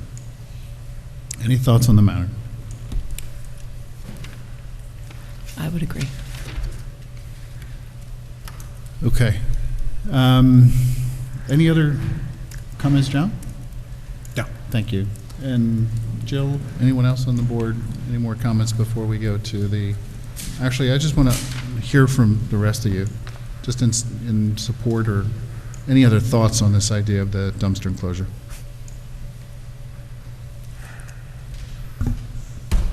I don't have any problem with it either way. It's a fairly rough neighborhood, to be quite honest. It's not that improved, and I think it's something that he can deal with as he needs to. I support the dumpster enclosure, just creating a facility here, an event space, and let's get all of the facilities that we need to control trash and This is a 3-sided thing? It's usually 4-sided and has gates on the front. I mean, my ongoing battles with Royal Karting to get them just to get to the cans, Well, the other thing is you have a school there, correct? no. No? They moved out. I understand the building was, but the school tenant moved out because of COVID. So it's no longer a school? Correct. So REA, you'll change that on the plans to remove school? Jill, what are your thoughts? On the Dumpster enclosure. Well, frankly, I'd rather look at a dumpster enclosure than a dumpster. Great. So we're going to make that a requirement. We're still in open public hearing, so anyone from the public who has thoughts or comments they want to share?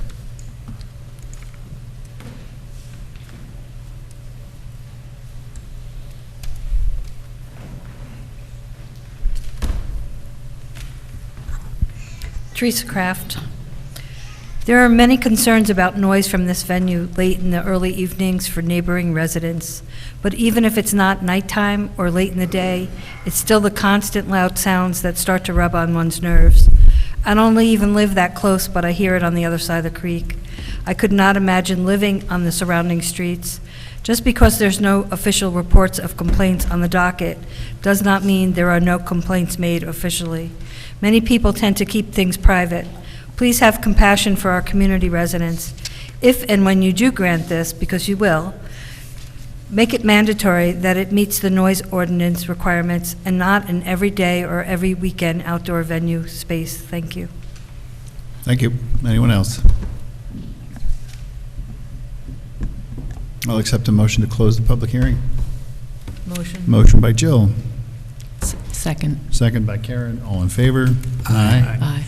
And then we have the opportunity to ask Jen's office direct Jen's office to draft resolution for adoption. Motion? Motion. Motion by Karen. Second. Second by Jill. All in favor? Aye. Aye. And we haven't, I mean, nothing that we're doing right now is in any way removing the enforcement of the city's noise ordinances, or just to be clear, No. right, for everybody, so those things remain. If we had that power, we Compliance wouldn't be the required. planning board. Sorry. Yeah, but just to make it clear for the public. Yeah. Great. Anything else? Thank you. Thank you. I'm going to ask for a quick 2-minute break.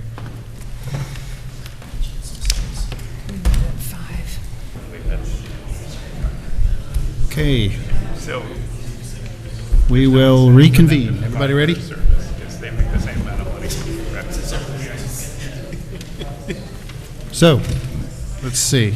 We will move to the next item on the agenda, which is 146 for Plank. This is the subdivision, 2-lot residential. Evening. Good evening. For the record, Mr. Chairman, Mike Bodendorf, Hudson Land Design Engineers, and I'm sitting in for Dan Kohler tonight, who is out sick. Just procedurally, we appeared before your board in April, where you declared your intent to be lead agency and circulated for seeker. In May, you declared lead agency, determined had a seeker determination, and made a positive referral to the ZBA. The applicant appeared at the June 22 ZBA meeting and was granted an area variance for a side yard setback relief of 5.3 feet, I believe it was. So now we are here to hopefully close the public hearing and possibly move forward to granting preliminary and conditional subdivision approval. I always appreciate it when an applicant gives a concise history of where we've been. Thank you. So I'll first accept a motion to, thank you, open the public hearing. Motion. Motion by Len. Second?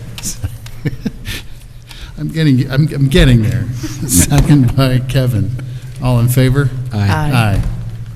Aye. So first thing we'll do, though, is we'll just make the rounds, John and John, on our planner and engineers review.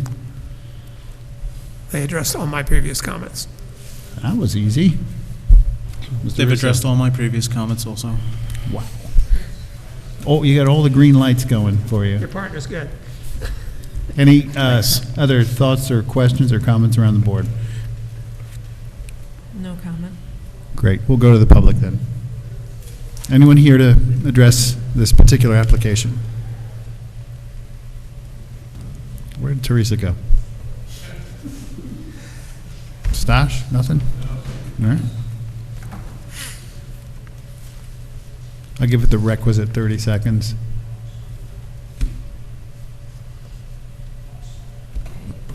Motion to close the public hearing. Motion. Motion by Jill, second. Seconded. Second by Len, all in favor? Aye. Aye. And as the applicant so succinctly and kindly summarized, we have the opportunity to direct Jen to generate draft resolution to adopt. So I will accept a motion to do so. Motion. Motion by Karen. Second? Second by Jill. All in favor? Aye. Thank you very much. This quickest Can I just, I was going to say, the pace is going very well, but I don't want to ruin it. I have more applications. So, thank you very much. Appreciate it. We'll move to the next item on the agenda then. This would be a public hearing for seeker environmental review on an application for a special use permit, site plan approval, and subdivision for Maribou Inn and Spa at the Howland Estate, 7 Craig House Lane.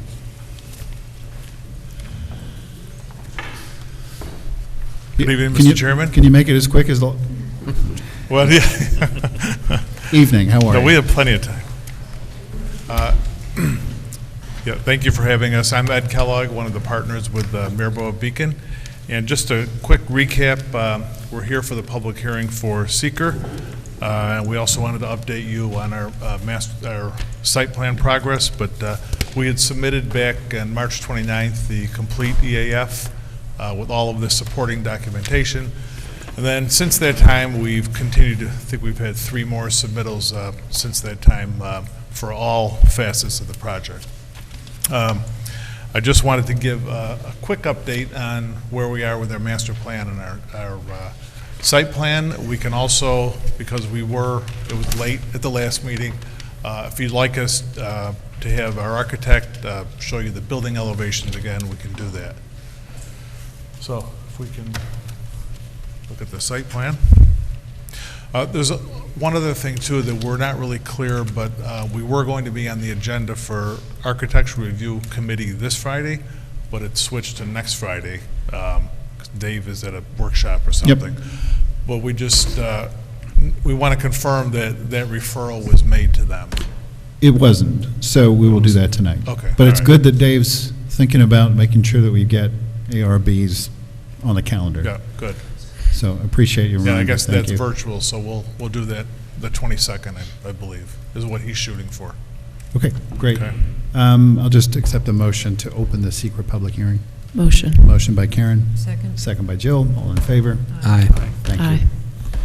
you. So is there anything, just- yeah, you wanted to Yeah, we just, update us? at the last meeting, the focus was the site plan, and everyone agreed that it would be a good idea if John could join us out on the site.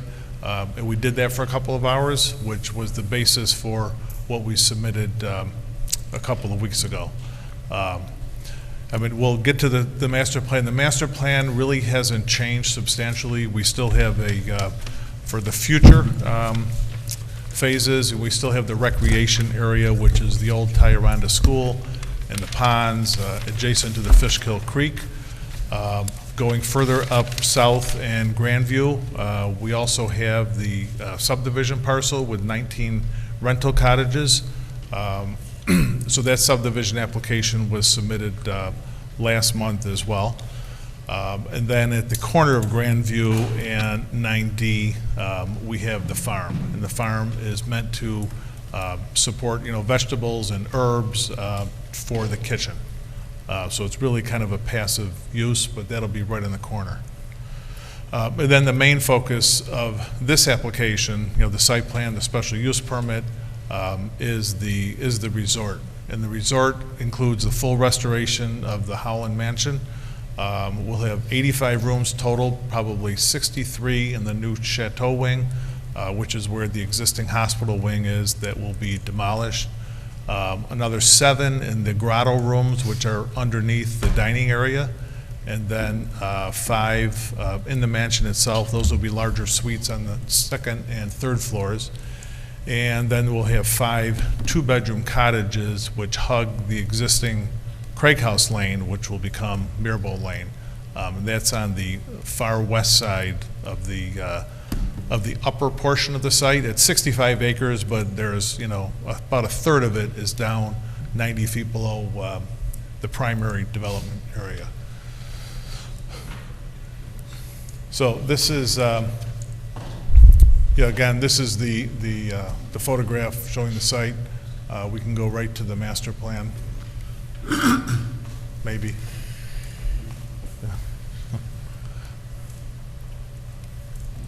Aerial photograph, you've all seen before, but we're bound by the creek, South Grandview, 9D, and then the residential development on the north side of the property.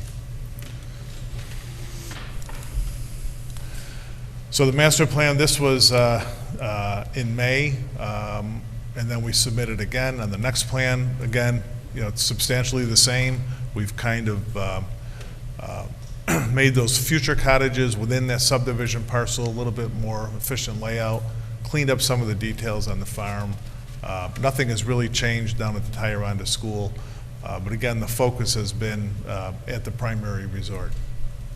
I just have a question about the master plan and where you note for the cottages that they are future intended, and as well the farm and the building associated with the farm as well. Are those being considered as part of this application? No. Well, they're being considered only because we wanted to show you what we can do on the site. But it's I the didn't think so. So I'm just curious, when we review this application, it's great that we know you have future plans, but the focus right now of our review is what you have in front of us in terms of the application. Correct. And so, just to be clear, the cottages and the farm are not a part of this application. Right, the 19 cottages in the, there's two applications in front of you. There's the subdivision application. That I understand. Which identifies the 7-acre parcel where the 19 future cottages are. There's 10 cottages along Mirbeau Lane that are part of this application, part of this site plan application. So there's 2 sets of cottages. Okay, that I get. I just want to make sure everybody's clear. Yeah. Yep. 10 cottages or 5 cottages? 5, I'm sorry, Yeah. 10 rooms. Yeah, 5, yeah. Yeah, so we can look at, but I think it's important that we go through, what? I wanted to respond to the chairman's comment. Okay.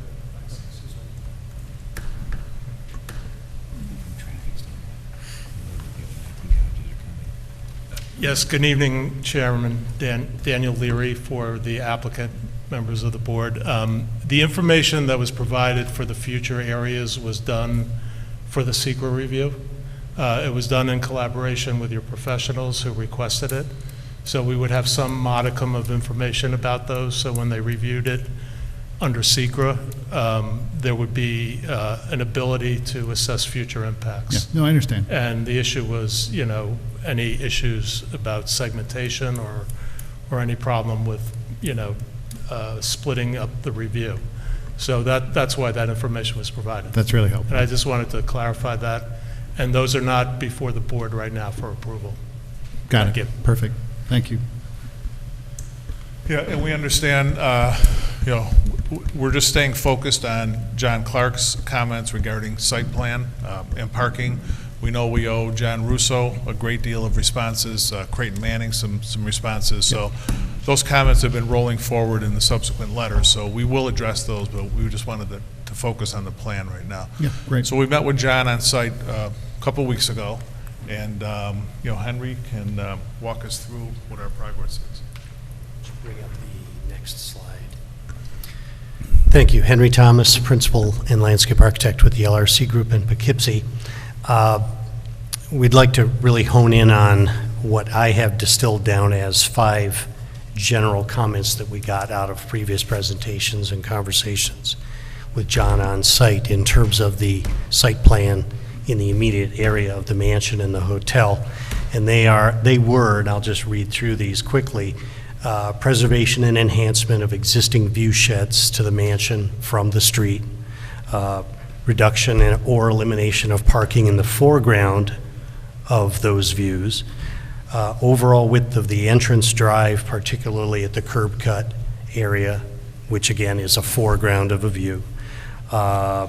Number 4, concern with the circulation around the hotel arrival loop with some of the geometry that we had there. And then 5, concern for encroachment of our crescent-shaped parking that is in the upper right there, encroaching on the view from the mansion toward that northerly meadow. So that may not be everything that we talked about, but those are the things that sort of resulted in action plan or action responses as far as the plan goes. And you can go ahead and switch to the following slide. So the first response, or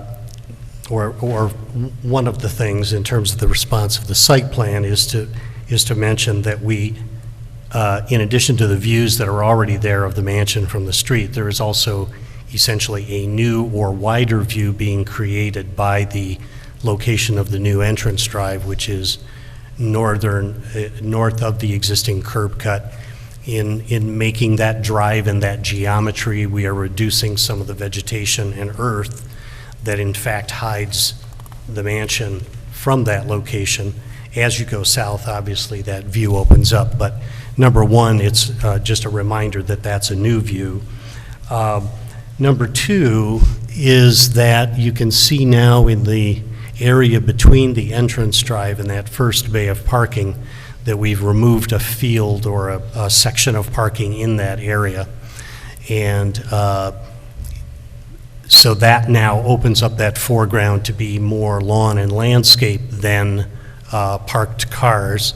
We do still have a driveway connection that goes from the entrance drive over to toward the spa entrance, but we've cleaned up that view or simplified the foreground. Related to that is that we would be proposing, and we've got into mentioning this a little bit last time, but introducing where we do have parking on that side of the parcel, that we provide soft earthwork and low to medium landscape to do some mitigation of the parking that remains. Out of necessity, there is a need for some parking there for convenience and accessibility. So we have maintained a segment of that parking lot, but you'll see in a subsequent view that that is actually below the street level. We've eliminated one of the exit lanes on that main exit drive to the street, or the entrance drive, so now it is only 2 lanes separated by a boulevard, so the overall width of that drive has been reduced in that area. That's partly supported by, I think, by the traffic analysis, but it's also reinforced by the fact that we gained a little bit of length in that drive by realigning some of the connections there in terms of geometry. At the main drop-off loop, it's probably nearly difficult to discern, but we've tweaked the geometry coming from the western parking lot into that loop so that there's adequate room to make a left-hand turn and not force that traffic to go through the loop, and to be able to then implement stop bars and appropriate signage and those kinds of things. So we'll flesh into that a little bit deeper, but we did make some pretty simple moves just to improve the dimensions of that and the geometry. We've made a modification to the Crescent parking lot and pulled it back or reduced it, eliminated some spaces, and changed the nature of the loop at the end in order to get that farther out of the periphery of that view, looking from the mansion to the north or the right in that diagram. And then another related change we made is reconfiguring that main parking lot to the upper center there, which is generally where we anticipate employee parking to be, or a section of employee parking to be. It's reconfigured for purposes of better responding to the existing landforms in that area. That used to be where the barns and carriage houses were, and those were 2-story buildings, or I should say split level. They were 2 different elevations on 2 sides of the building.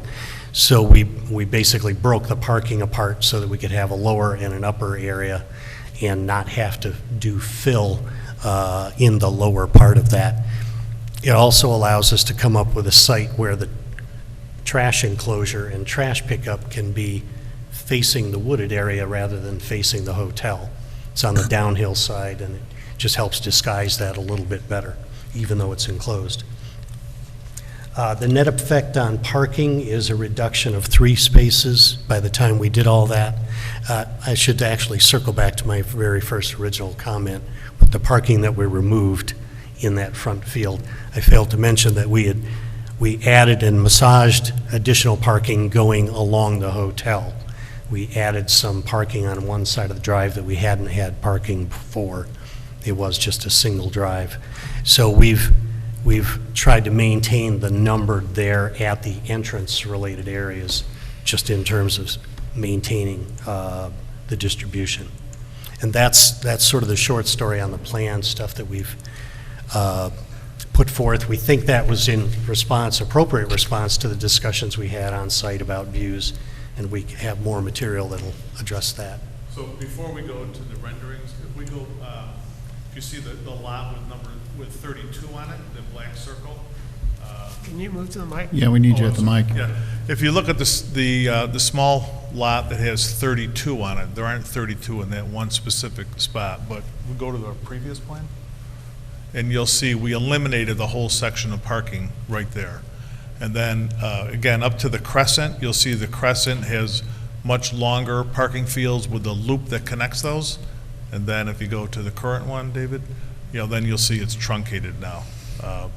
So it's just more of an open vista, you know, to the north lawn. Renderings? So just real quick question. If I'm reading the numbers correctly as summarized, and I'm reading from our consultant Creighton Manning's review, is it a net total reduction between your last appearance till now of 10 spaces total? Yeah, it's, Creighton Manning, it's 3 on the site. Creighton Manning made a statement that the Tyranda school parking field went from 38 to 31. It's been 31 for a while. I'm not sure, we don't know where the 38 came from. We just got that comment today. Gotcha. But, we started out with 275, and then we went to 251, 248 in the core site plan that we're reviewing. Understood. We're not certain about the Tyranda school parking in it. You know, we don't know enough about, you know, what will be used down there. I mean, that could be mostly hotel guests who already have a parking spot, and we're just shuttling them down there. Okay, so then, you know, help me out here. The total proposed now, 248. 248. Right. This slide right here shows a comparison of the Mirbeau properties, which, you know, one has been open for 22 years, one has been open for 7 years, Rhinebeck's been open for 3 years, so we have a lot of historical information on what the actual parking demand is. And again, this is guests and employees. And you could see that our proposed Beacon plan is the lowest ratio of spaces. Well, Rhinebeck's even lower, but we just, you know, that in the village center. But with Beacon, you know, we're still below the most comparable project, which is Plymouth, and the second closest comparable project is Skinny Atlas. I'm just curious. I was looking at this last month when you showed us roughly 3 spaces per room. How does that work out? Usually a room, you got 1 car showing up for that room. Well, there's dining and spa and employees. Yeah, it's everything.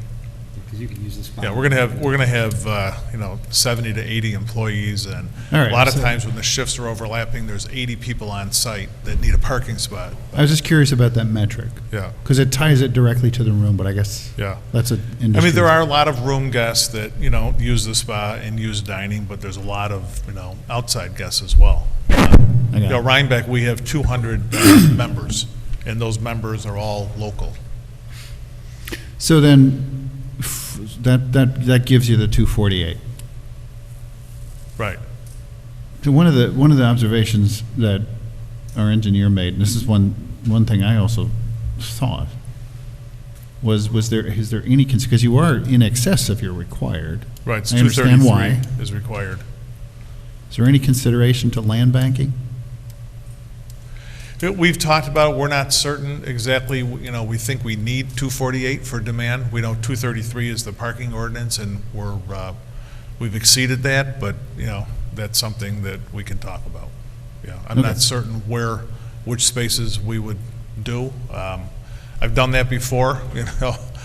I just, you take parking counts every other Saturday and, you know, review them, but, yeah, we haven't really focused on where that might be.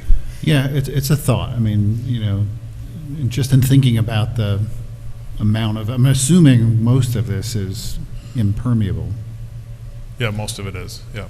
you know, so that there's that consideration. Yeah, there's a lot of drainage considerations if you're not doing impermeable, so Right. if you land bank, you still have to put the utility infrastructure in for the future. We just don't want to start tearing up, you know. Yeah, no, I understand. Parking fields for future. Okay. Okay. So you want to go through the view sheds?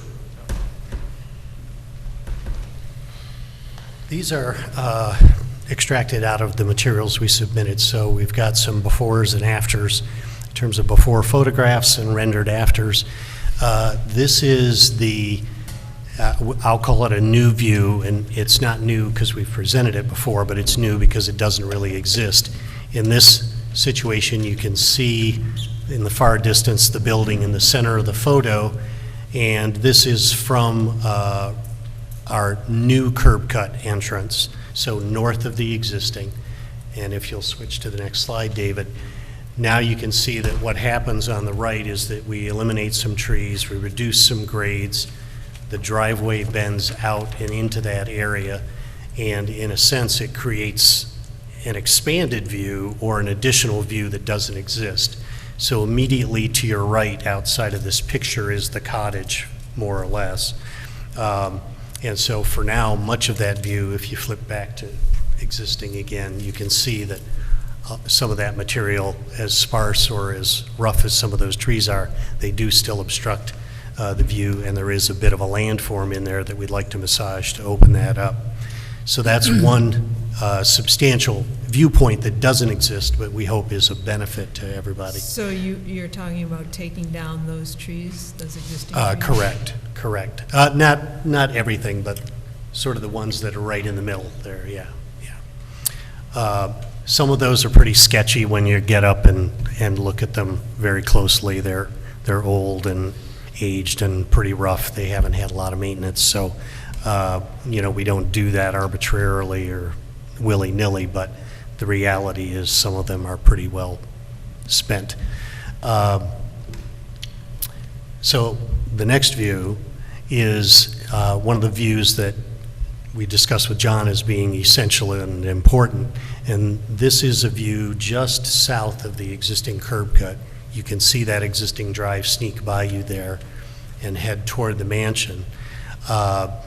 And because of the material in front and the material beyond this point, this is the one big view that you'll get, either in motion or on foot.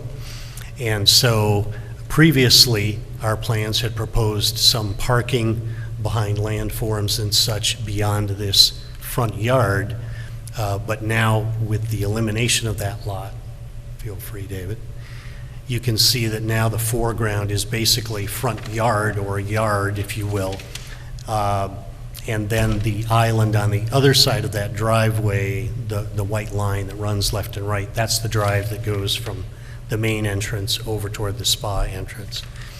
And so that foreground becomes largely landscape view, and we think substantially improved, and hopefully that substantially addresses one of the concerns.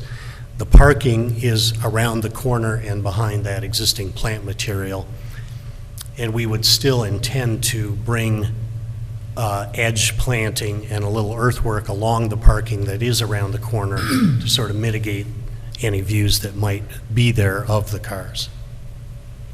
And the third viewpoint, the white dash line is the chateau, which you don't see, but that's in the distance, behind all of the trees. Thank you. This view is adjacent to the southern curb cut and is another, because of the driveway, in fact, is an open view to the mansion. It's a little bit oblique, and as you can see, there's a lot of vegetation in there that we want to clean up and needs cleaning up, and just to enhance the visibility of the house. And on the left, you can see right above the Jersey barrier there is the Sergeant Hemlock. And so one of the things we would like to do is enhance the visibility of that so that it can get appreciated for what it is. And then where the car is in that photograph, again, we have a small parking lot there because that's the accessible parking for the front doors to both the spa and the hotel. The after version of that, you can see that we'll do definitely some cleanup of the material on the left, cleanup of the material directly adjacent to the house there, leaving the large tree that's in the terrace that's adjacent to the house. You can see the parking that is peekabooing there through some of that landscape. The situation we have is that the street is higher than the parking and it's higher than the house, which makes this a very good view for seeing the full height of the building. But it also allows us to, on the edge of the front yard that's adjacent to the parking, do a little bit of fill and a little bit of landscape and basically mitigate the presence of those cars. And I know we've had some dialogue about working at that to, bring that up or fill that out just a little bit more. but we think largely that we can make a pretty substantial impact in that being a less than dominant item in the views. These are some sections that we cut and provided just to give you some of our sort of design intent and an understanding of how the section varies from north to south. So this section, for example, is close to the new entrance drive, almost through where the existing driveway is. And you can see the roadway is just a couple of feet higher than the road that's in the distance, and that section through the little road profile is basically the driveway that goes toward the spa. The next section is very similar. We obviously will like to do some intermediate landscaping in the front yard. I don't want it to be devoid of any improvements, but we would be cognizant of the view situation. But again, that's relatively flat. That's all right. As you go to the third one, now you can start to see that the relationship between Route 9 and the parking starts to change. And that's because Route 9 is rising as it goes south. And so also in this profile, you can start to see our intent to sort of add earth closer to the parking lot to elevate that earth landscape a little bit and be able to start to disguise the drive and the parking beyond.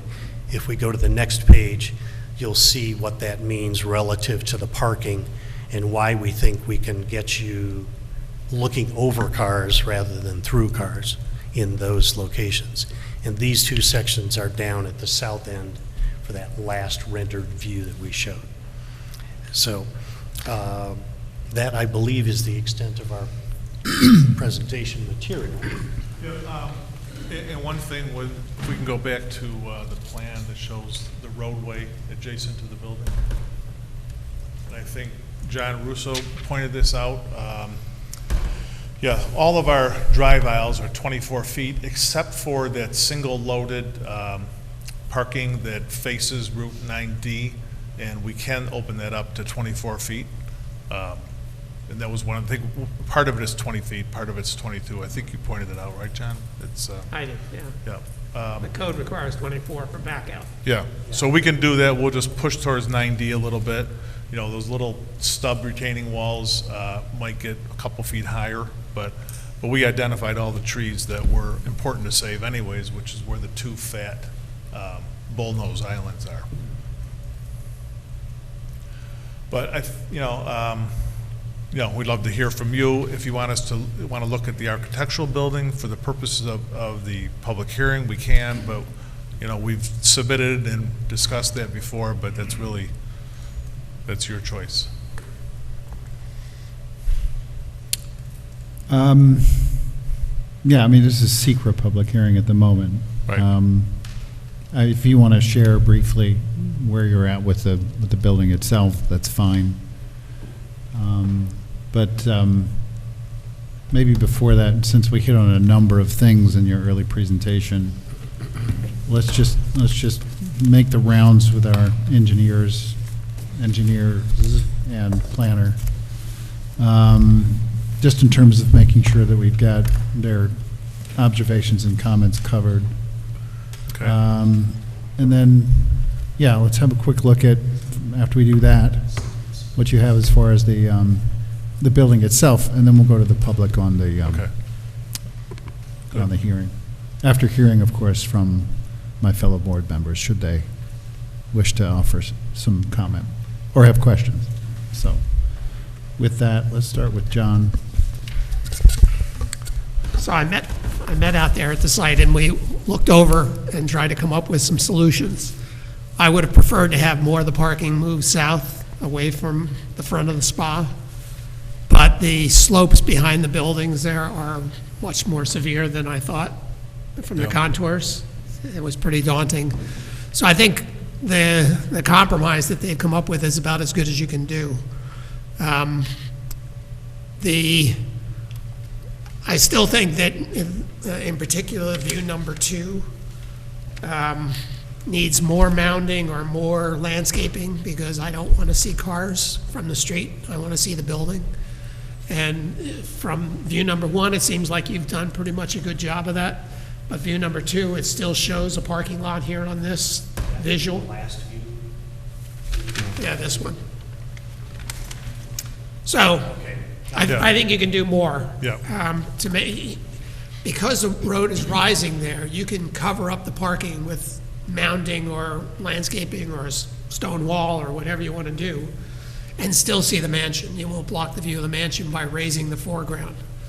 So that's what I'm asking to have it done, because that parking lot is pretty open-ended in this view, and it doesn't have to be. I think you can work a little bit more with the contours to hide that parking lot completely when there's cars in it.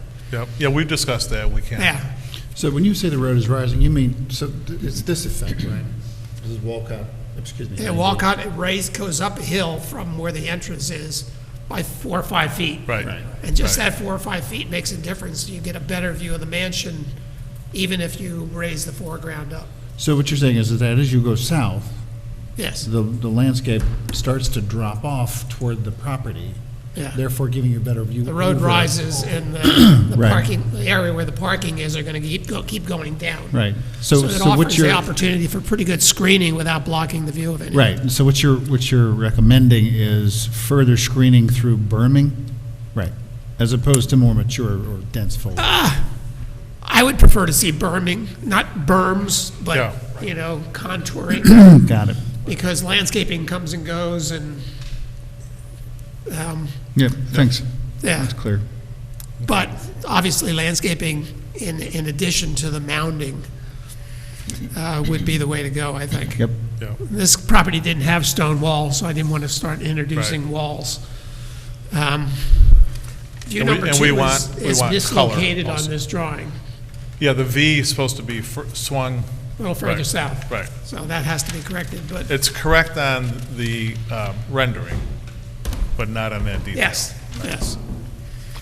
And in terms of the rear parking lots, I think they don't look real efficient in the back there, the way you have that sort of circular parking. Parking is never efficient if it's circular. But you do get opportunities for nice trees in the middle, so it would be able to break it up a little bit. If I could just say, surprisingly, the numbers didn't reveal that. It looks like it's inefficient, Yeah. but it wasn't very much more inefficient. But I agree. Yeah. Yeah, John, there's been a lot of loose fill on the west side of that. We were trying, just bark chips, and we would have had to excavate all of that. So we're just trying to work with those existing grades, which part of it's already, it's still paved, but. And pulling back the meadow parking from the view from the mansion, I think is helpful.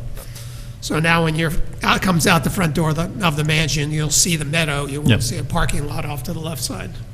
Right. So I'm mostly satisfied. Mostly. Yeah. John's never totally satisfied, just to make that clear. No, I think it was a huge help having you there, and I think we made a lot of Yeah, progress. I would agree. I think the adjustments are an improvement, so. So the key is to keep the view as you come in the entrance on the mansion and not on the parking lots. But it's going to be pretty hard to eliminate those parking because the hotel, the bulk of the rooms are there on that side, and the spa, which have multiple parking demands. So it'd be nice if we could have fewer spaces, but I'm not, they have justified the number of parking spaces based on real data rather than arbitrary standards, which is what we have to a certain degree. Thanks. Stark, was there anything, I somewhat summarized some of your review comments, but anything else you want to add? I think the comments that we have will probably come up more so in the site plan review. Yep. We want to understand the traffic control measures that you're proposing inside. That'll help us kind of understand how that, we say roundabout because we thought it would be all one direction, but it sounds like you're going to be allowing the left turns from Mirbo Lane to go to the entrance driveway. Right. And then adding the traffic control measures at the parking lot entrance for the western lot, showing the showing the site distances met for the cottage parking spaces. I spoke with Mike about this. We'd like to have, site distance for about 65 feet possible. We did move the parking For those cottages. Right, I just, Yeah. there was no sight lines shown on the plans Right. or any indication like that. That was, the other comment was the sight distance for Grandview, for the driveway as it meets Grandview, there's some recommended clearing in the Collier's Right. report, if that could just be shown on the plans. Yep. Yeah, Mike and I have looked at all that, and all of that is fine. Cool, yeah, I think just, if we just saw it on there, that would just confirm our comments. Other than that, we didn't have anything. I do have that, if College could just show us the level of service reports for the reconfigured driveway. I'm sure it Yep. works, we just wanted to verify Yeah. it. Yeah, Rich did that, but, we need to submit it. Yeah, that'd be great. That's all we had. Yeah, thanks. And John, I note that you've reserved comment until, Future submissions. They have a submissions. number of comments that they need to address yet. but- yeah, good, fair. Okay, quickly, around the board, anything else before we go to the public on SECRA public hearing? I would just say that I appreciate what you looked at with that new view number one. I had some emphatic comments at our last meeting about, where I look at that structure, south of the curb cut as you showed, and I appreciate moving the parking back, truncating it to enhance that view, and I agree with John Clark's comments to try to do more on the other parking to the south, but I appreciate taking a hard look at that and making that change. It definitely will maintain, a really kind of cherished view of the cottage, not the cottage, but the main structure. Right, yeah, thank you. Okay, so we'll go to the public. Did you want to look at architectural, or wait till after? Let's wait till after, Okay. SECRA. Yep. Okay. Yep. Thanks, and that'll be a nice segue into our recommendation that you go see the ARB. Thanks. Anyone from the public? SECRA public hearing. Can always count on you, Teresa. Teresa Kraft. This is an exciting preservation project to be following for sure. The applicant's revised submission furnishing the details of the full build-out project in phases shows that this will ultimately be a continuation as a visionary spirit of place for Beacon. Moving the process forward, please move the revised parking lot plans with 32 spaces designated for the spa guests even further south, and don't block the public view of the Howland Estate and Hunt's Music Room while passing the site along the roadway. It's the biggest view. If the goal is to expose the view of the historic estate, visually open it even more with less parking. It looks good in the drawings, but you're not showing any real volume of cars or larger SUVs and every now and then a bus or something. I know it's private property, but please make it a requirement to the applicant to include the greenway trails along the Fishkill Creek into this project for public access in the future. Thank you. Thank you.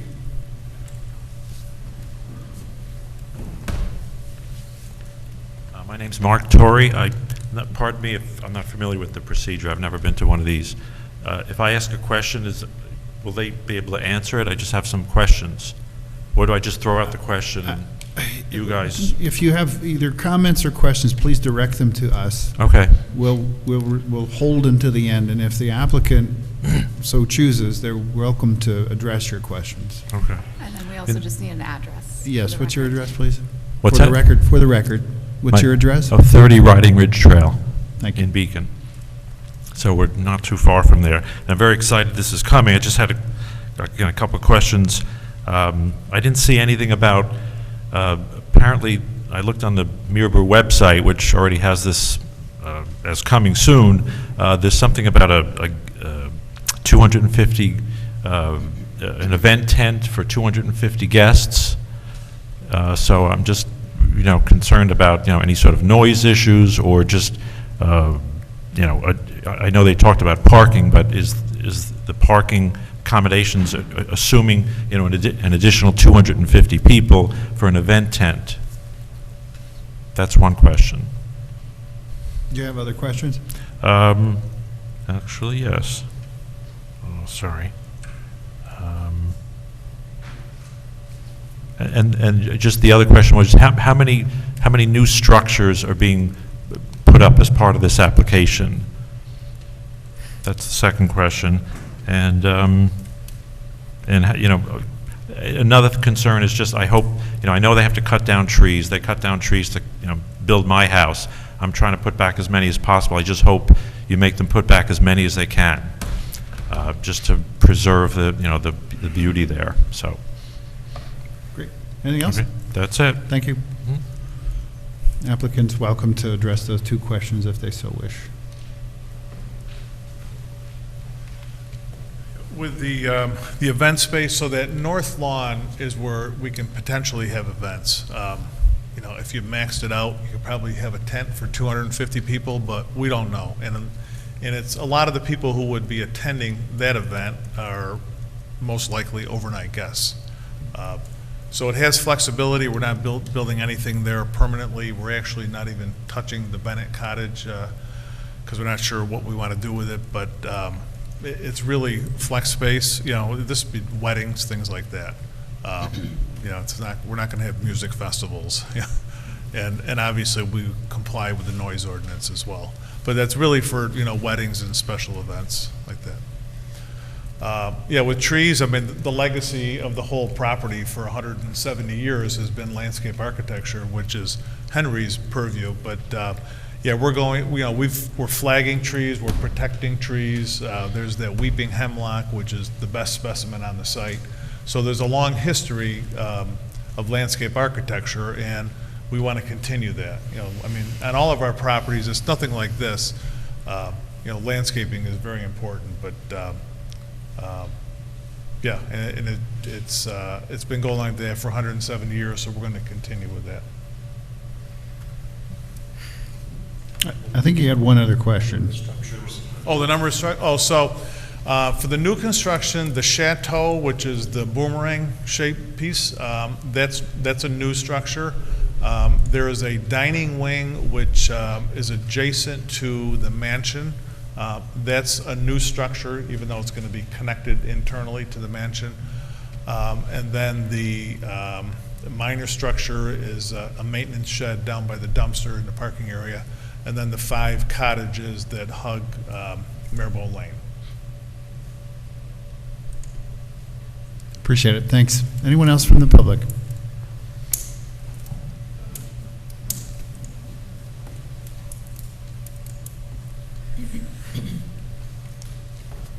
I live on Grandview Avenue on the corner of 9D, directly across from where Maribel is going to be.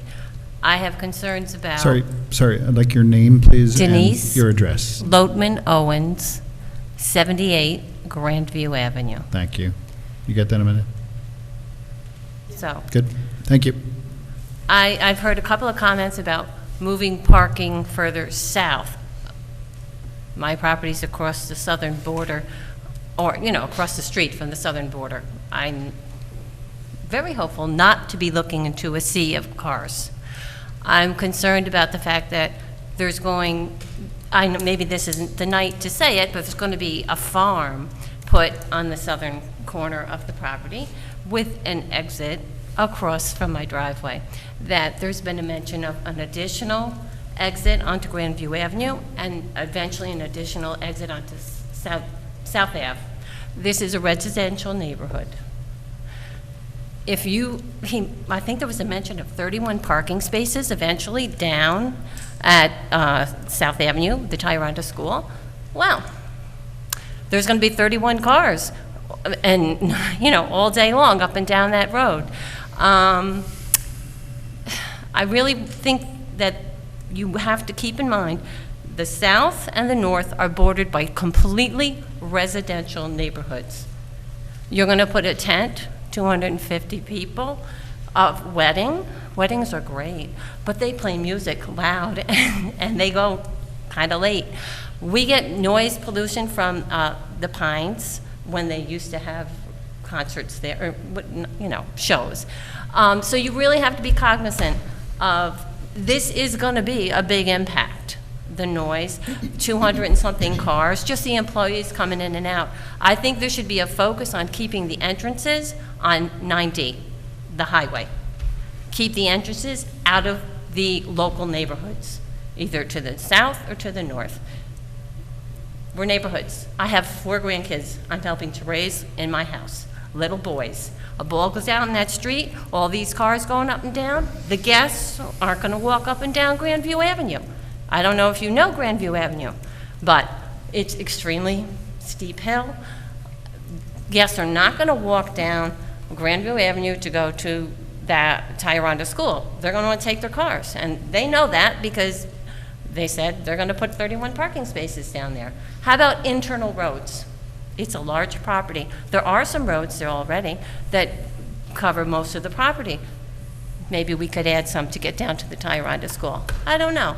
But I just want there to be a real respect and concern for the residential neighborhoods that are going to border this very large property. It's a beautiful building. We'd love to see it renovated. But we also don't want to have our lifestyle destroyed. We didn't buy on Main Street. We didn't build our houses on Main Street. We built in a residential neighborhood, and we'd like to stay residential. So keep that in mind. Thank you. Thank you.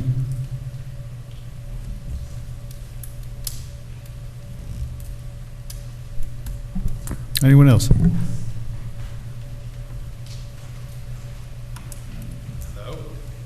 Vincent Tanyas, 53 Grandview Avenue, and I have 4 children, and I have to agree with Denise.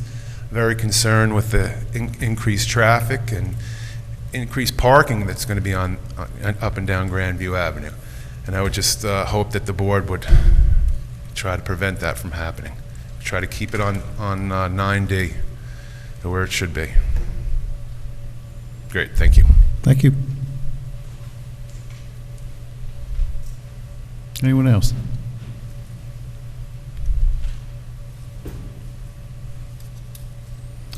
Okay. Can I address one thing? You're welcome to. Yeah, just to clarify for the access points on Grandview, there's 2 existing, if I'm going to go to the master plan, there's 2 existing curb cuts on Grandview right now. There's Craig House Lane, which is in between the farm and those cottages. That will become the future Mirbeau Lane. Since a couple of meetings ago, we did have an access point on the farm across from Mrs. Owens' driveway, and that's been eliminated. So any access to the farm is from within the site. The other existing curb cut is right where the South Gatehouse is, at the corner of Grandview and South. So we're not adding any curb cuts. Those have been used for 100+ years. Yeah, and again, we really don't know what we're doing down at the Tyranda School. The 31 is just a representation. That's actually all covered by a federal wetland right now. We may never be able to do anything other than have a lawn. So that's just, a conceptual plan. But the existing curb cuts on Grandview will remain, and we're not adding any more. Great. And all the access to the parking will be off the main entrance on Route 9D. Correct. Yep. Okay, so we'll keep public hearing for secret open. And then, we talked about architecture and your trip to the ARB. So if you guys wanted to share a quick update on the architecture, please do. But in the meantime, and in advance of that, we'll just talk about, I think it's a good time to start with the ARB. And I think, as you mentioned, this is already on the calendar for the subcommittee. The 23rd? 22nd? Dave said the 22nd, Friday the 22nd. Okay. So we just need to formally recommend the applicant to the ARB, so I'll accept the motion to do that. Motion. Motion by Kevin, second by JC. All in favor? Aye. Aye. Thank you. David? So, thank you, and looking forward to our meeting soon.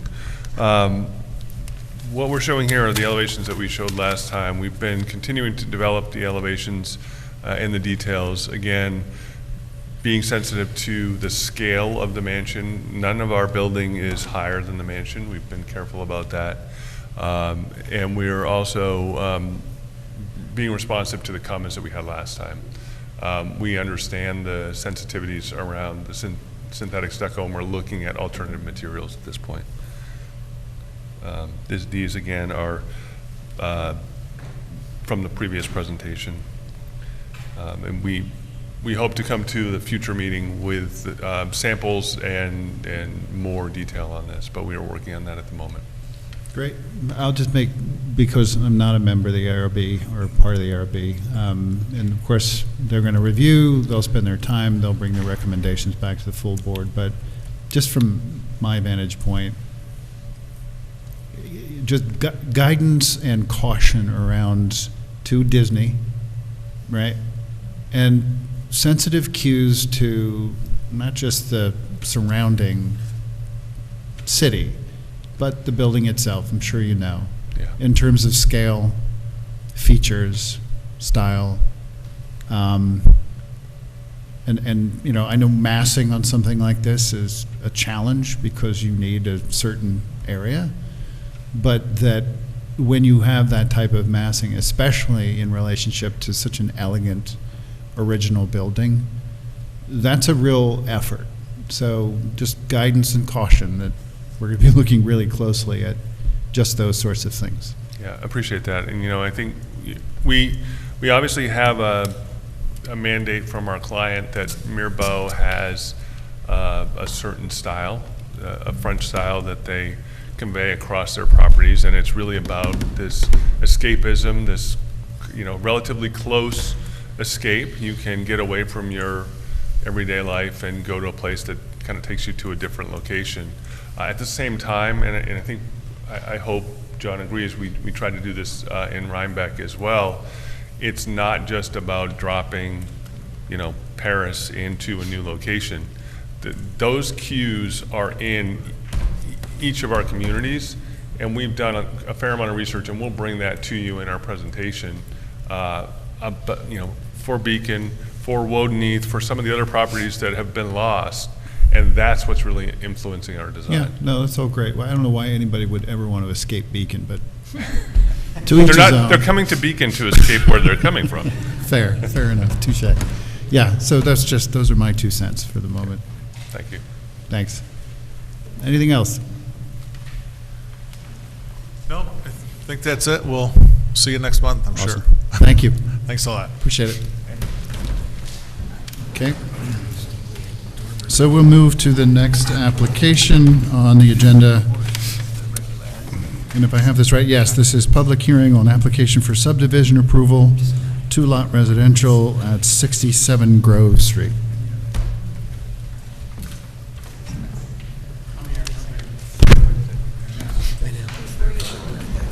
You got signatures? Say again? For 67, we have secret documents before you open the public hearing. Oh. We didn't talk about it today. Okay. Okay. What the hell? Oh, forgive me. I was in the middle of a conversation. You're like my 3-year-old daughter. Is that Jill? No, I didn't. But I appreciate it. Please, Thank you're you. welcome to adjourn yourself. Thank you. Appreciate your coming. Thanks. So, sorry, Jen, what was this? So for 67 Grove, we have secret documents to act on for this application. Oh, so we have a draft? Prior to opening the public hearing. For the great. subdivision application you're about to hear. Let's do that. Thank you. I just wanted to remind you before we. Appreciate you move ahead. jumping in. Thanks for saving this You're once welcome. again. So with that, secret negative deck, draft in front of us. You have the short form, part 2, and the part 3 with the neg deck. Yep. No significant It's two lots environmental impacts. Any thoughts amongst the board here on the draft neg deck we have in front of us?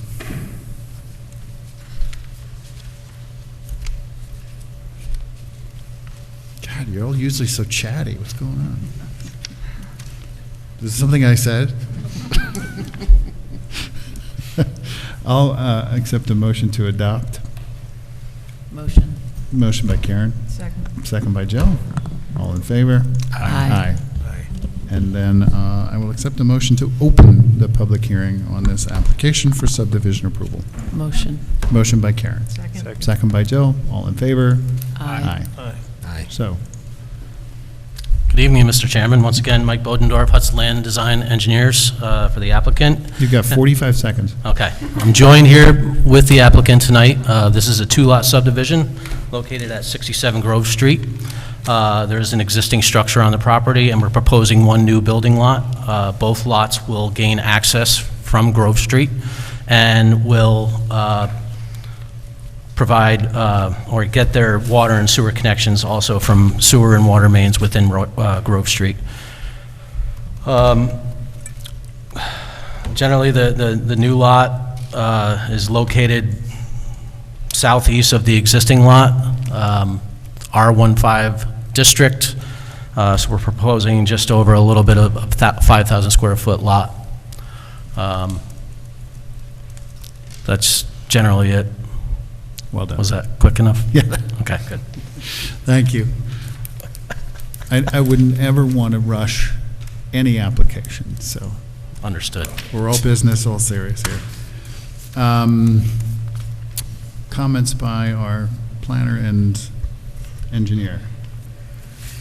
The only comment I have is, there's 3 large trees on the property, and all 3 are coming down, and they're replacing it by 1 tree on the existing building lot rather than on the new building lot.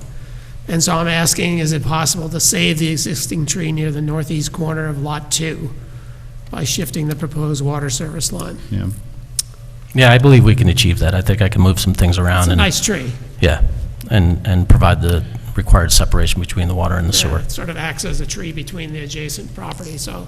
Sure. Yeah, I That's appreciate great. that. So it would be maintaining that existing tree, removing 2 others, but adding the new red maple back? Yeah, correct. On Lot 1. Yep, So that's good, thanks. appreciate it. Mr. Russo?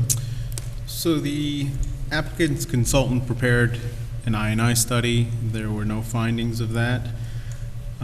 We are requesting some cleanup as far as a few construction details, but we're also asking for notes to be put on the plans with regards to how rock would be removed. They're actually proposing a basement on this lot, and we have concerns with rock in the area. Grove Street was reconstructed in 2002, and I know further down the road, there's a significant amount of rock. So, yeah, you say here, should be noted, I guess, so that was discovered when Grove Street was Reconstructed. rebuilt? Yeah. Significant amount of rock. Have you found the same on this property? We haven't done any investigative test pits on the property. We certainly could if that's something that you're going to ask for, but Yeah, I we think could the also question place is notes on the more- plans that if competent rock is encountered, that, the house will have to be built on slab. Yeah. I think the note is sort of more, forewarning, right? Yeah. Yeah. It's been noted in the past that there's a significant amount of rock. You may very well encounter it, so what's your plan for when you do? Mechanical means. Okay. So, yeah, I think there's going to have to be notes on the Yeah. plans, how the rock would Absolutely. be removed. Mechanical means not explosions? Not exploding. No blasting? Okay. Right. Thanks, John. Any questions or comments around the board? I would like to see some additional trees added to, since they're taking down such big trees. That's my comment. It's worth noting. It is called Grove Street, after all.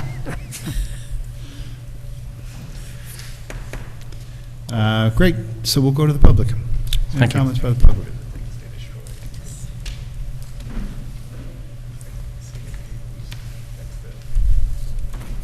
Good evening. My name is Samuel Grubner. I own the property adjacent to the property that's being referenced on Grove Street, on the other side off of Boy Street. So you're on Grove Street? I'm on Boy Street. Boyce, okay. So what's your house number? 31 Boyce. 31 Boyce, thank you. It's not that I'm opposed to the subdivision per se, but I think to echo what's, several of the members of the committee have said already, there are a number of trees on that lot, but the tree I think that's particularly relevant and important is probably a 75-plus-year-old magnolia tree. It's about 70 or 80 feet tall. It's at the center of the property, and the proposed plan calls for the removal of that tree. I am supportive of the various members that proposed replacing trees, but that tree in particular is it's not replaceable. I can bring pictures or send pictures if it's needed. John, is this the nice tree that you were referring to? There is a big tree. It's dead center in the property, though. It's impossible to build on it without taking that tree down. So the magnolia is in the way of the house? Yes, it's right in the middle of the lot. The magnolia is in the center of the property. It surprises me a little bit because I'm neighbors, obviously, and I've talked to the owner a couple of years ago about what her plans were, if she was planning to subdivide it, and at the time, we had a conversation of her saying she would never get rid of that magnolia tree. She wants her daughter to appreciate and run around it, so I'm actually shocked to even be standing here talking about this. Understand that there's a desire to profit off of building and selling a new lot, but I do think it's worth my time to sit here and speak up on behalf of that magnolia tree because it's truly unique. It truly stands above and beyond the other trees that are also being removed, and there's a maple at the front, a maple at the back, but I think every member of this committee should take a look at the magnolia tree, and maybe the subdivision could be contingent on keeping that magnolia and cutting the lot, elsewhere, but I'm here just to bring that up. To your point as well, I will say that in my little experience doing some digging in the back, it is very, very, very rocky. The back of my lots, which is directly adjacent to those lots, so I'm sure there will be a lot of that found as well, but it's the magnolia tree I'm here to sort of speak about and try and preserve. So thank you for your time. Appreciate that. Thank you. Anyone else?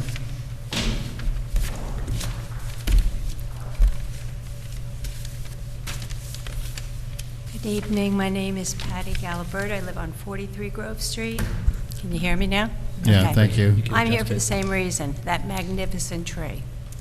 I think it's maybe 100 years old or more, and I just can't believe that it's going to be cut down. The other trees I don't care about, but that tree, she has more land. Can she move her boundaries? There's 160 feet of property. 50 is being put for the new house, 110 for hers. Is there any way of moving these boundaries, saving the tree and adding her house? I don't know. All I know is if you see that tree, it is magnificent. And if it is, we're supposed to be Tree City Beacon, and all I heard today was cutting down trees. This is a magnificent tree. It needs you to go look at it. I can see she wants to make money, and I'm not saying that's wrong. I'm just saying, is there some way of doing both? Letting her subdivide and keep the tree. Thank That's you. all. Appreciate it. Thanks. Thank you.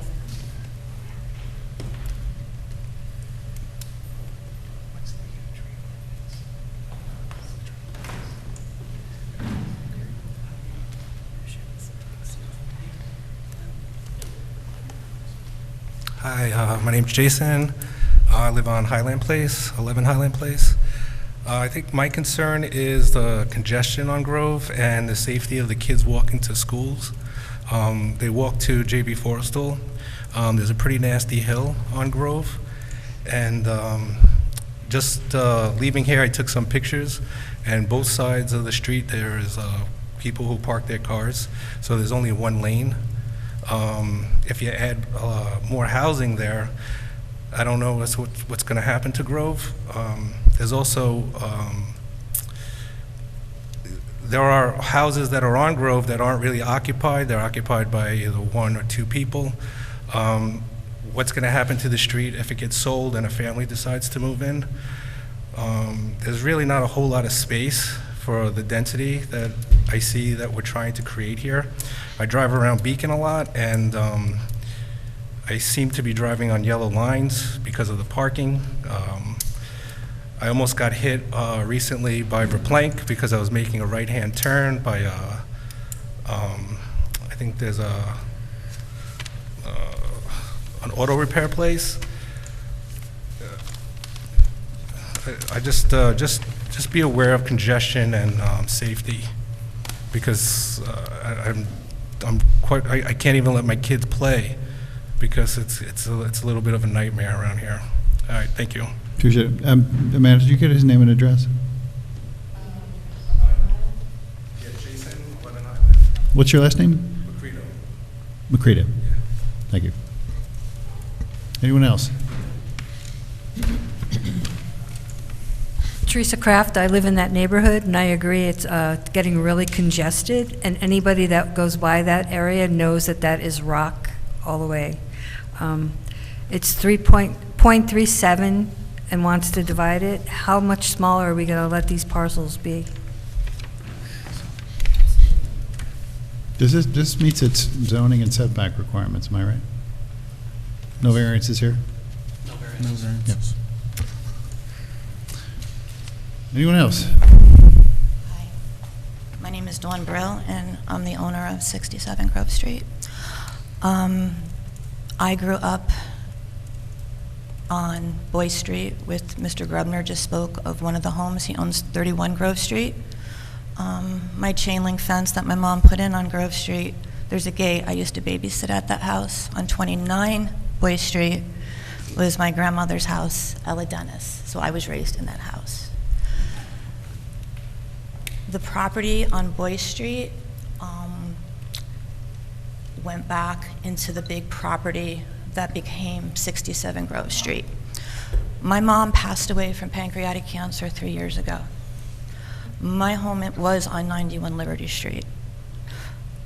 She asked, and I promised, to return home to the property, which I have done. Unfortunately, my mom was a beautiful artist, but a hoarder. Every room in that house was 3/4 of the way full. If you go to Grove Street now, not only does a person who hoards affect the interior of their home, they also affect the exterior part of the home. I have, from cleaning up, because somebody reported that lot, which was owned by my mom, she built that house in 1979, I now have 31 tree trunks, because that's all of the vines and overgrown lawn and trees and everything that I've uncovered. And those were tall, old locust trees that, between disease, old age, fell down. That yard will be back to what it used to be. When I grew up, it was blueberry bushes, red raspberry bushes, blackberry bushes, currants. And yes, the magnolia tree it's always been grown, it's never been pruned. There's large branches, it needs to be taken care of just like the rest of the land and the home needed to be. My intent is, my daughter Ella is named after my grandmother Ella. It was returned to that property, and that property will remain in the family. In 1966, my grandmother Ella and my mother together bought that property from our neighbor, which was on Boy Street, Mr. Mays. So that is a long-standing history, total respect for that property. I'm doing siding and bringing everything back to the house that it is, and it's to get the land back to where it used to be. There'll be a garden back that used to have rhubarb and asparagus and everything I can remember growing up, and that's the intent. And like I said, you will see a big, huge magnolia tree. And it needs to be taken care of because it never was. So I have no issues with planting whatever I need to plant, because yes, more than ever, that's what I was raised on, was that land that had a garden, had trees, flowers, fruits, and we did all that growing up. So I've returned to that area, to the land, to the house. So if there's anything that we need to do, you know, we'll do it. Yep, thanks. And again, I think you heard from the board that there is always an appreciation for as much additional replacement, replanting of removed planting. I mean, there's obviously no way to replace a 75 to 100-year magnolia tree. That's always a huge disappointment, but you know, as much as an applicant can do to either preserve or replace where one needs to remove in a situation like this, that's always our strong recommendation, and we would hope that you would, the applicant would consider that very strongly. Right. Just to touch on that, Chairman, we did look at that. We looked at possibly placing the lot on the other side of the house. You can see that there's not enough width there. We also looked at moving the house toward the west to attempt to save that tree, but I just think it's just too far west to be able to put a foundation and a you know, a reasonable sized house in there to salvage that tree. The applicant is okay with replacing an additional tree or two if that will help. Certainly, you know, we're disappointed we have to take that tree down too. We certainly are. I mean, it's certainly not coming down until which time, you know, a house is built. So it'll remain there until anything's built. But we really have looked at that. We did try to salvage that tree. Appreciate it. Thanks. Anyone else from the public?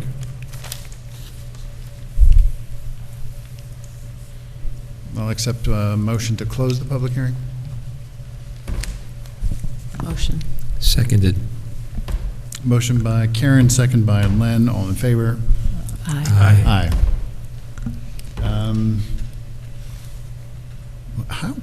Why am I seeing a draft neg deck on this application?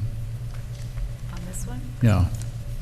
Why aren't you seeing it? It was emailed this afternoon. I don't know if it made it up to the agenda. Oh, so we already, I'm sorry, we already talked And we about already that. did that, yeah. It's been a long day. Don't I know? Thank you, Jen. So we can discuss authorizing Jennifer's office to draft a resolution for adoption. Thoughts? Motions? Questions? No objection.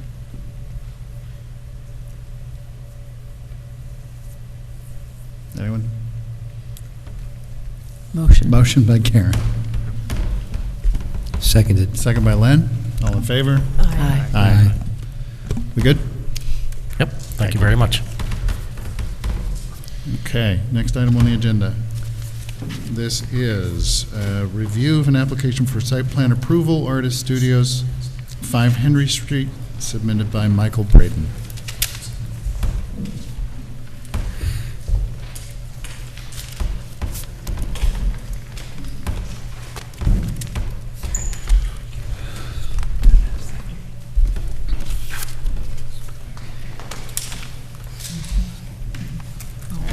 Ready?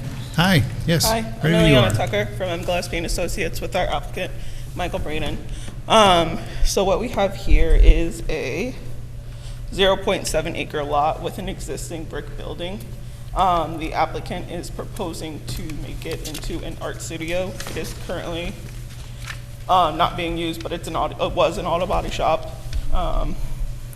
It's in the traditional zoning district, and it would mainly be served as an art studio with the occasional viewing.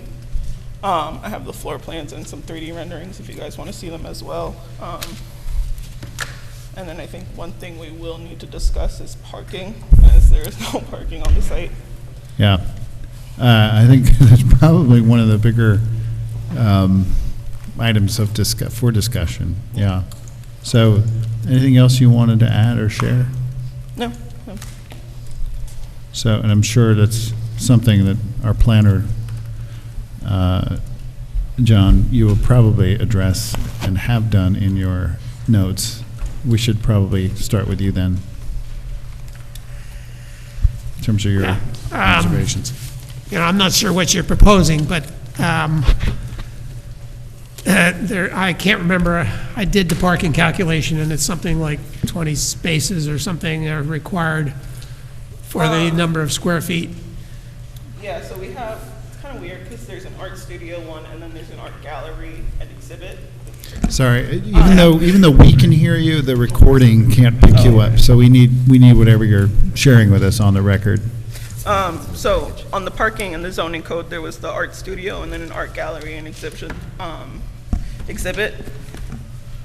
This is mainly going to be an art studio with the occasional viewing, if you want to go into detail with that. Here, let me fill you in a little bit.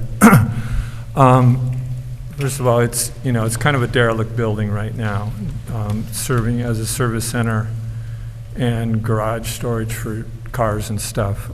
So the art studio, primary use will be a personal studio for my sculpture and painting work.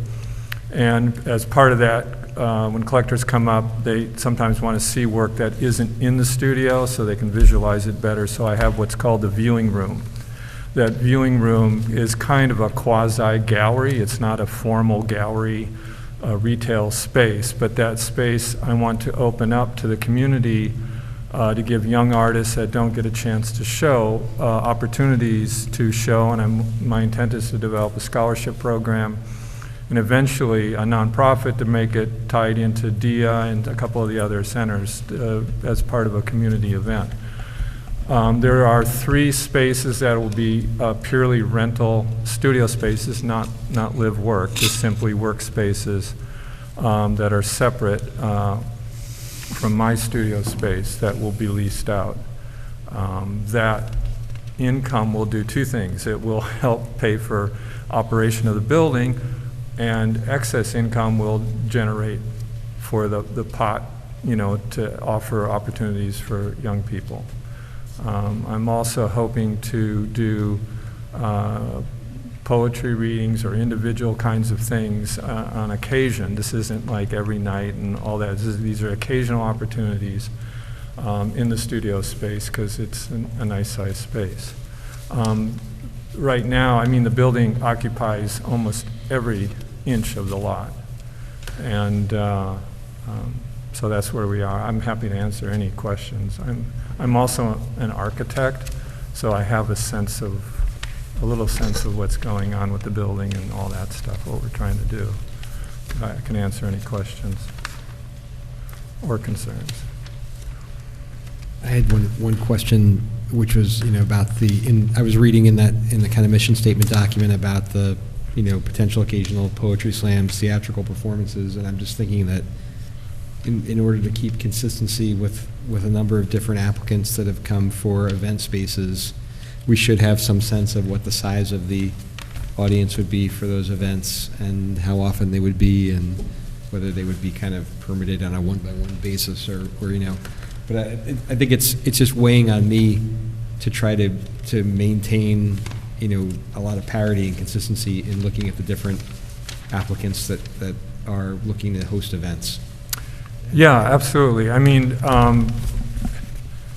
could take over the entire building myself and just use it, but I really feel compelled to give back to the community in some ways. So these are, I'm thinking, might be like quarterly opportunities. Every 3 months there might be something put together in my large studio space, because there aren't a lot of large spaces around here. Even the Holland Center, it won't be quite as large as my main painting studio. So I'm thinking there might be, 30 people that come in to do, see something.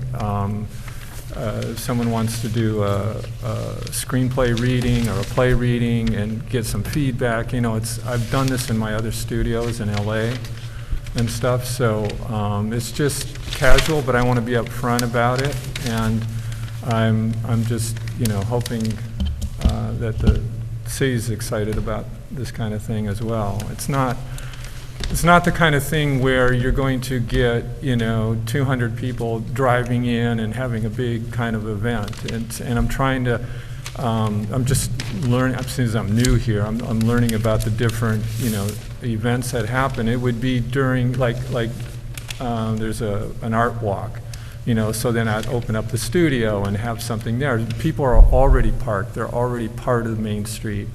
And this would just sort of tie into that kind of thing. I'm not trying to create completely separate event spaces, per se. And I don't want to come across as being hostile to those kinds of events because they sound great. Yeah. No, they're great questions. I understand. I mean, there's parking and, too many people. It's a transitional zone from the Main Street into residential, and I want to be sensitive to that, and that's what I'm trying to do. So just a quick question on how you're intending to treat the, 'cause I understand the use, it's very clear and it's laudable. Just in terms of how you intend to treat the exterior. So at least from your application, I note the existing bays will be infilled with new windows and doors. Yeah, I mean, essentially the facade is going to be completely rebuilt. And the rendering the rendering shows it more clearly. The skylight and the prism on the roof to yeah, and the shape of it is sort of in a mansard. As in my writing, I wrote sort of the mansard and picking up on sort of that quality. And it's interesting. I just saw the rendering, but the elevations I was studying earlier today, and they don't necessarily represent what you're showing here. Well, it's a 3D rendering versus a two-dimensional, when you sandwich everything together, it looks a little different. I understand. I mean, I'm also an architect, so Yeah, I can okay. read plans. Yeah. But so they don't represent necessarily. So the scale, for example, of the skylight on the rendering, it's a little different from what you've represented. And then the rendering doesn't show, for example, much of the Chestnut. Is that South Chestnut? Yes. Yeah. I should know, because I was going to say that's an elevation that I see every day when I walk back and forth to Main Street, because I live right around the corner. And you're representing something different in the rendering, where on that elevation, the drawings show you're infilling quite a few of the windows along that elevation. Well, they're infilled right now. They have plywood, over them, painted plywood. I can't have that many windows in my studio space, so what I want to do is I'm going to infill with a metal plate, and each of those plate is going to be an artwork. And I am going to go out to the schools and offer a stipend and create, either once a year or do it all at once. I haven't figured it out yet.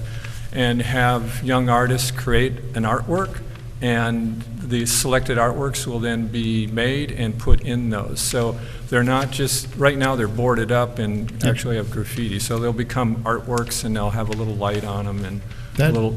That laudable. I like that idea. I'd much rather see that when I'm walking back and forth to Main than bricked up windows. So Right. Thank you. So, again, I think those sorts of things we're obviously going to be curious about and should be made clear by your application.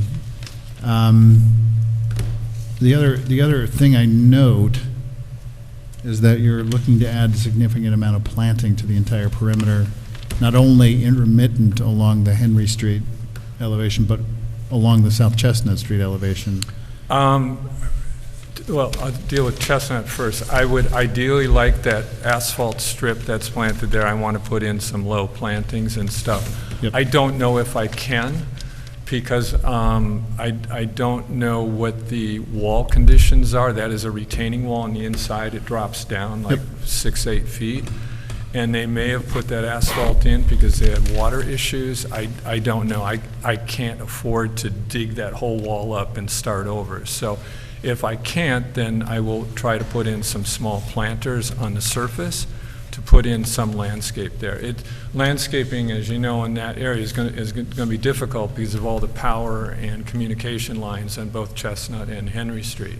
But I do know there's some trees that grow low. I couldn't find a tree list in the city of Beacon. You may have one. I couldn't find one. And so I just used the Lwrp tree list and found a couple low-growing trees that would stay underneath that height. So, I mean, that's kind of I want to add, landscape and make the streetscape much more viable and Yep, great. enjoyable. Just was curious about that, so Yeah. appreciate your coloring that in for me. There are columnar trees that you could plant between the windows that would give it more vertical dimension rather than just low stuff. that you can think Yeah, of? no, I mean, it's something we'll consider. It's just the power lines have a certain restriction, and I think the worst thing in terms of streetscape is to have a tree then it gets kind of lopped off. So, I want to work within the parameters of what can be done. And again, I'm on this side. In my career, I've done this stuff all over the world for cultural centers. So I'm an advocate for streetscape. I'm an advocate for the community. So I'm trying to do the right thing here within, of course, my economic means of this, for this building. That's great. So let's get back to parking. Yeah. Because that would represent a significant variance for you. Yeah. If it's considered all an art studio, which is why I would classify it, it's one space for every 500 square feet, which would be 22 spaces. That's a significant variance. Now, there is the 1964 exception.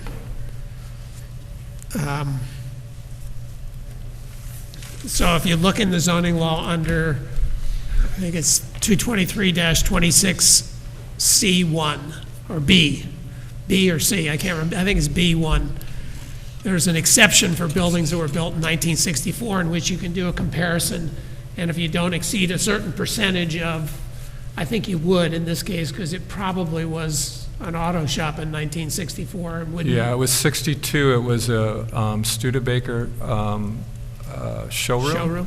And then it became a Buick, and then it became a service center. So kind of interesting history. Yes. So it compares what was there in 64, and if you don't increase, I think, by 25% over what was there in 64, you don't have to provide parking. So I would look into that at least, to document what was there in 1964 and how many parking spaces was required for that. So that would be one way of dealing with it. The other way is get a parking variance on the rationale that there's a lot of public parking in that area. I know across the street there's parking. Yeah, that lot is particularly full all the time, but. Well, not after hours, because it's. No, not mostly after hours. It's the clinic parking mostly But, right there. Yeah, so you would have to argue peak parking demand compared to where parking is available either on street or in the public lots there on Henry Street. Yeah. So Because you my might- daytime use would probably be, at the most 10 cars of parking at the most. And any events would be, early evening kind of things. I actually, moved here. I live on 1 East Main Street, so I walk. I mean, everything has been designed to be walk in local community kind of environment. Right. So, you can make those arguments, but you have to make them to the Zoning Board of Appeals, not us. right. And they would have to give you that variance based on a rationale that there's public parking in the area, that your demand is actually not as high as the parking standards say. You can make those cases, but we can't tell you what the result will be. Correct. Quick question about that clause, though. If we do meet that clause, is that something we have to present in front of the Planning ZBA board. again? Yep. Or planning. Okay. But I would talk to the building inspector. He's the one who makes that determination as to whether you qualify for the 64 exception and how he has the tables of what the parking standards were in 1964, so you can make the comparison. So usually you go to Dave Buckley, you make your case, he looks it up and he says, well, you don't meet the standard, or you do. Oh. Yeah, we had informal conversation with him, and he was talking about something like 18 spaces. Huh. So, I don't know, like, get that in writing. Exactly, right, I know. It's, like I said, it was an informal thing, and it's not. But he's the one who would determine how many parking spaces are there and whether it meets the 64 exception. Perfect. And that seems your biggest hurdle.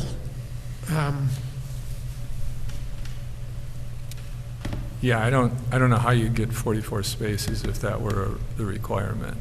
I mean, that would. You'd have to tear off the back end of the building and put in a parking lot. Yeah, then you wouldn't need 44 spaces, right? It's funny how zoning works. If you lose 60 feet of the building, you would be able to put in 22 spaces, I bet. But you wouldn't have the square footage of the building, right? Yeah. So you don't. Unless you went up. What? Unless you went up. Yeah. Up, yeah, I'm hearing nobody wants that. I've heard proposals that. There seems to be an aversion to anything higher than 3 stories. Yeah. But you could go 2 or 3 stories in that district. That's permitted. Yeah, I understand that. I understand that. I personally wouldn't do that. Yeah. Great. So I think it's a little early for our recommendation to the zoning board before we know what the requirement is. Oh, yeah, you so- have to get a determination from Exactly. Dave first. Right. So at this point, we appreciate your coming in and sharing your plans with us. Okay. So, any other thoughts, feedback? Yeah, I think it's a great use for that building. I think ultimately parking shouldn't be an issue because there are 2 huge municipal lots right there and a lot of on-street parking on Henry. So I don't think it would be an issue. I think it's a much better use than the last proposal we got. Great. Yes. All right. That is another thing. In other places where they required a variance, they provided additional parking by reconfiguring or leasing spaces on adjacent private lots. There's some options available to help in your ZBA argument.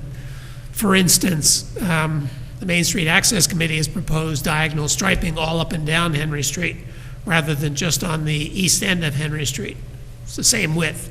So you could add 7 or 12 spaces, I can't remember what it was, by just restriping Henry Street at that end. And so therefore you could say, I'm willing to pay for the restriping, reconfiguration or whatever, and that would provide additional spaces, which would knock down my variance.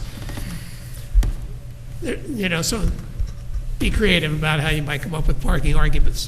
No, I appreciate the ideas. Thank you. Thank you. Thank you. Have a nice evening.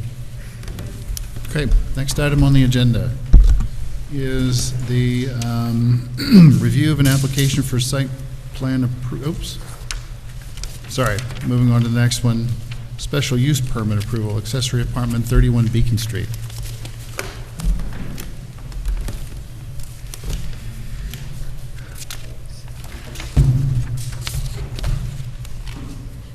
Evening. Good evening. R.A. Siegel representing the owner. So the property is at 31 Beacon Street. It's at the corner of South Avenue. And the owner is proposing to create an accessory apartment at the lower level of the existing house there. The apartment complies with all the zoning, so we're not looking for a variance. There's an existing door to the lower level, so there's no change to the exterior of the house. And then there's enough parking for 3 cars between the 1-car garage and the driveway. There was an error on the drafting of the cars, but which I fixed. You noticed that? Yeah. The 4-foot wide car? Yeah, I asked the person to fit the cars in the driveway, not fit the cars to fit in the driveway. So just what does that do to your parking then? Are you 2 outside, 1 in? Yeah. Okay. Got it. That interior garage is going to have to be changed in order to accommodate a car. Yeah, that was adjusted to. It has to be a little longer, yeah. So I'll submit that for the next round, but I was able to take care of that. And then I also clarified that the shed that's on the site plan is existing, so we're not adding something that's not complying there. Okay. I'm just scanning your notes, John, one of which had to do with the parking, right? The car, Yeah, that's undersized the car. main thing is the parking. There was a few errors in the tables, and I would suggest that since it's a corner lot, that you consider South Street the front. Right, just in case we need to get everything in the driveway? Yes. Yeah. And so the parking in the driveway isn't considered in the front yard. Right. I think that was it. Yep. The parking, the existing driveway is right up against the property line. It's supposed to be set back 5 feet. But that's a pre-existing condition, and I'm not sure that we can force you to tear up the asphalt. We have on others. Have you? The front yard parking, you mean? No, there's supposed to be a 5-foot side yard setback for a parking facility. I see. And, We just so made the- that comment on 67 Grove, and they're eliminating a portion of that. It wasn't 67 Grove. There was another one, just recently we had comments, and they removed it. I don't remember them ever having to remove asphalt. I remember having to change the configuration of the drawing so that the driveway was 5 feet from the property line. But maybe, I don't know. You can check with Dave on that, whether you have to pull that up or what. Okay. Certainly, where you designate the parking spaces on the site plan has to be 5 feet from the property line. This kind of ties into one of the notes you've made, John, just regular, it may be, if I'm reading this right, the actual limits of pavement for the driveway should be provided on the plans and called out. Is that what you're referring to? Yes, there's 2 lines shown on there, but when you look at the site itself, I can see why they're kind of designating 2 lines. There's old asphalt, and there's what looks to be somebody paved in from an old driveway over to the fence line. Okay. So Okay. if it's paved, it should just be 1 line. I don't need to see the differentiation between the old and the new. Paved is paved. Exactly. Any other comments? No, the other comments I had,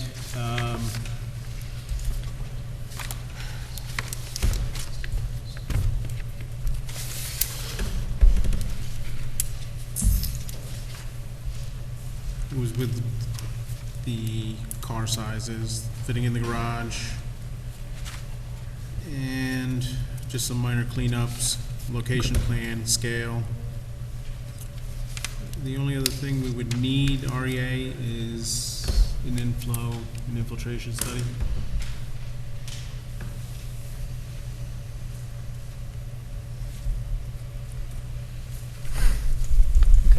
Okay, any other questions around the board? If the city council adopted the new ADU amendments, this wouldn't have to come to the planning board because it's entirely inside an existing Yeah. building. Is this subject to public hearing? Yeah, so we should schedule for next month. And you can direct resolution for next month. Yeah, I was thinking the same, okay. So, we'll do each of those in order. Motion to schedule public hearing for next month's meeting? Motion. Motion by Jill? Seconded. Second by Lynn, all in favor? Aye. And then, I'll accept a motion to authorize Jen's office to draft resolution. Motion. Motion by Jill, second by Karen. Second. All in favor? Aye. Great, thank you. Okay, we'll move to the next and last item on our agenda. Wow. I know, It's like cooking, which is the review of application for subdivision approval, 12 Highland Place, submitted by Lori Joseph Builders.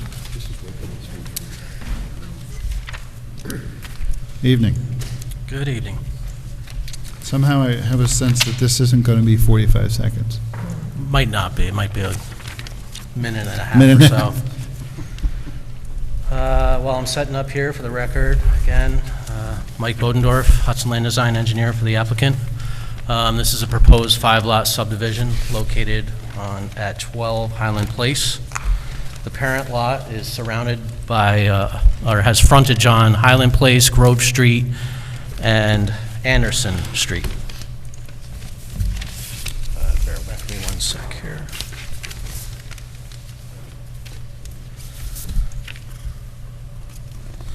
The parent lot is located in the R15 and the R110 zoning districts. The R10 is located on the northern portion of the site. The R5 is located on the southern portion of the site, with the zoning line bifurcating the site down the middle.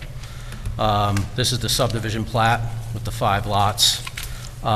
We have designed this such that the lots in the R15 conform to the R15 zoning district, and the lots in the R110 comply with the R110 district. And you'll see that Lot 4 does go over that zoning line, but it is in conformance with the R10, which is the more stringent district.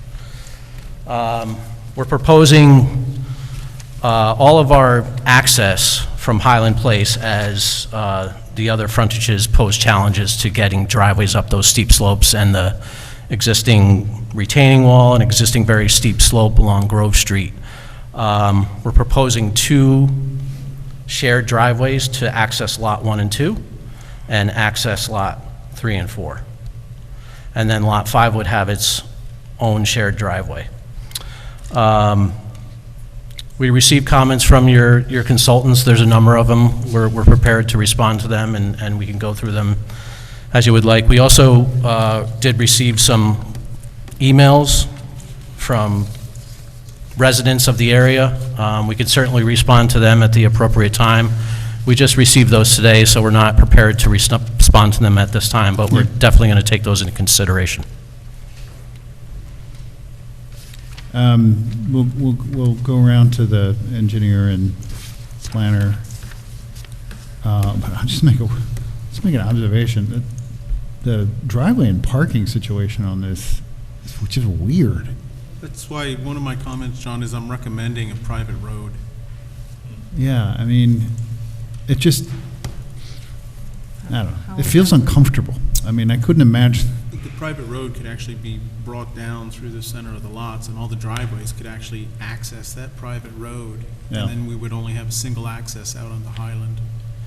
It would reduce the amount of pavement, especially the sprawl of key. pavement all over, and probably reduce or in turn would also reduce stormwater. And how does that work, setting up, how does a private road differ from just an easement?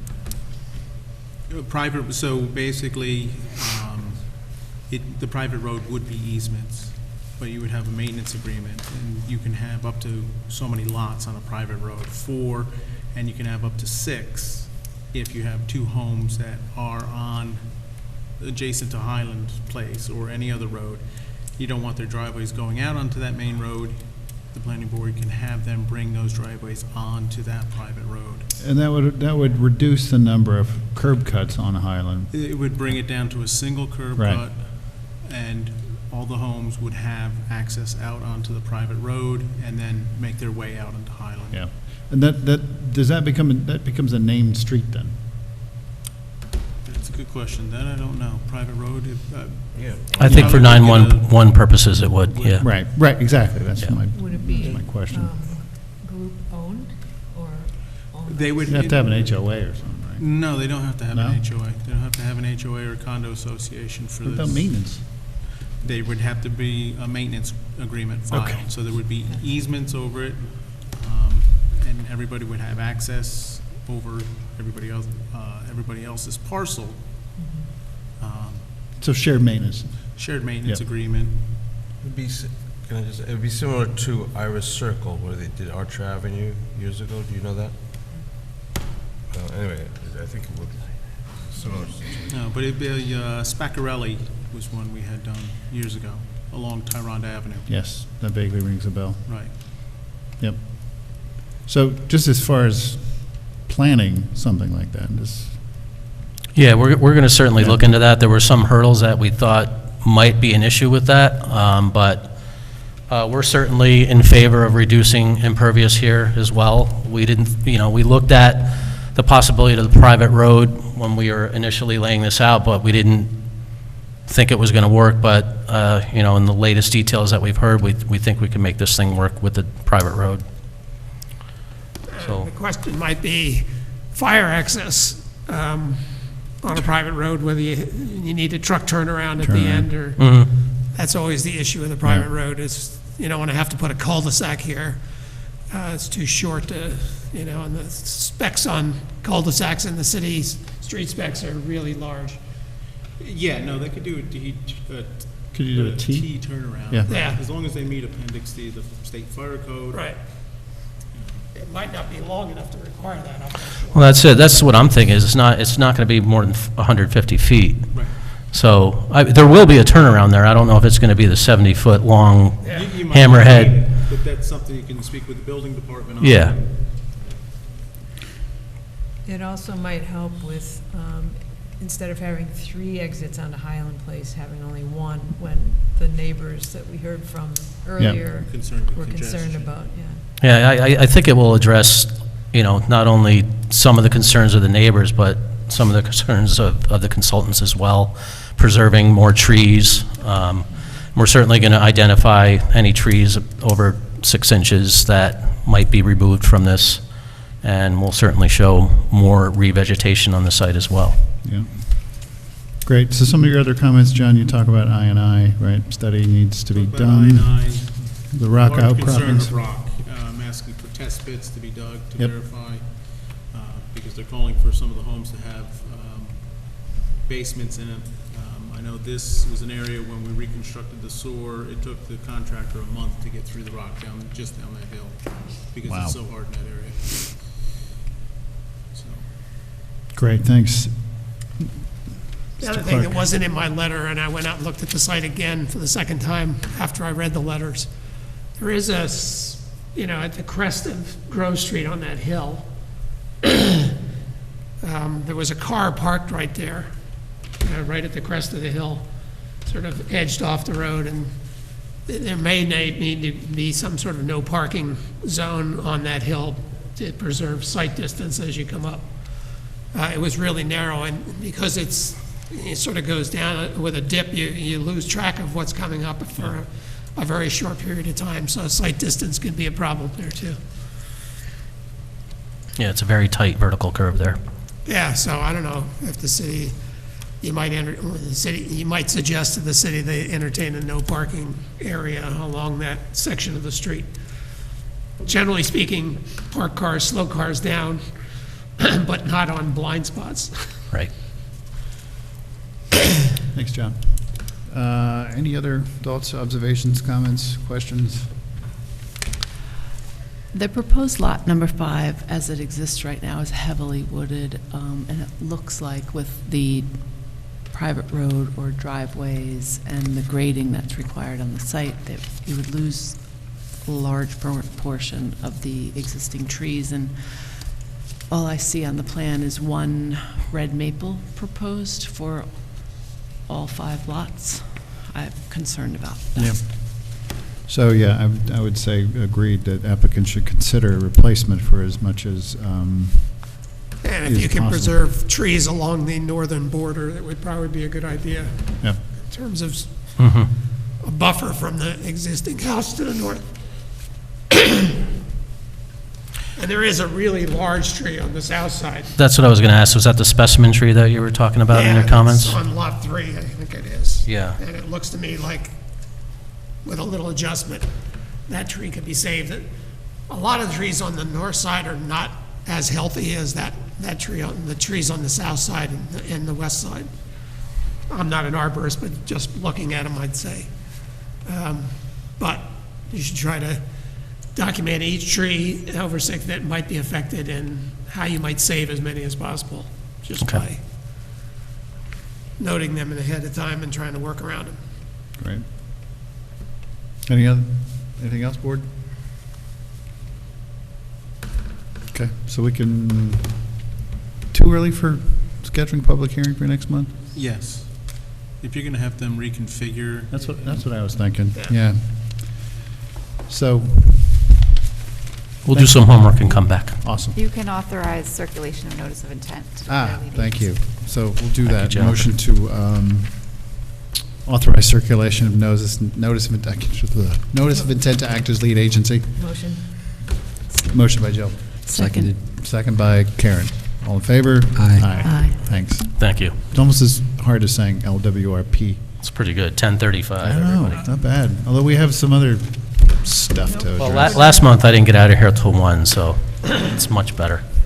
Thank you. Have a good night. You too.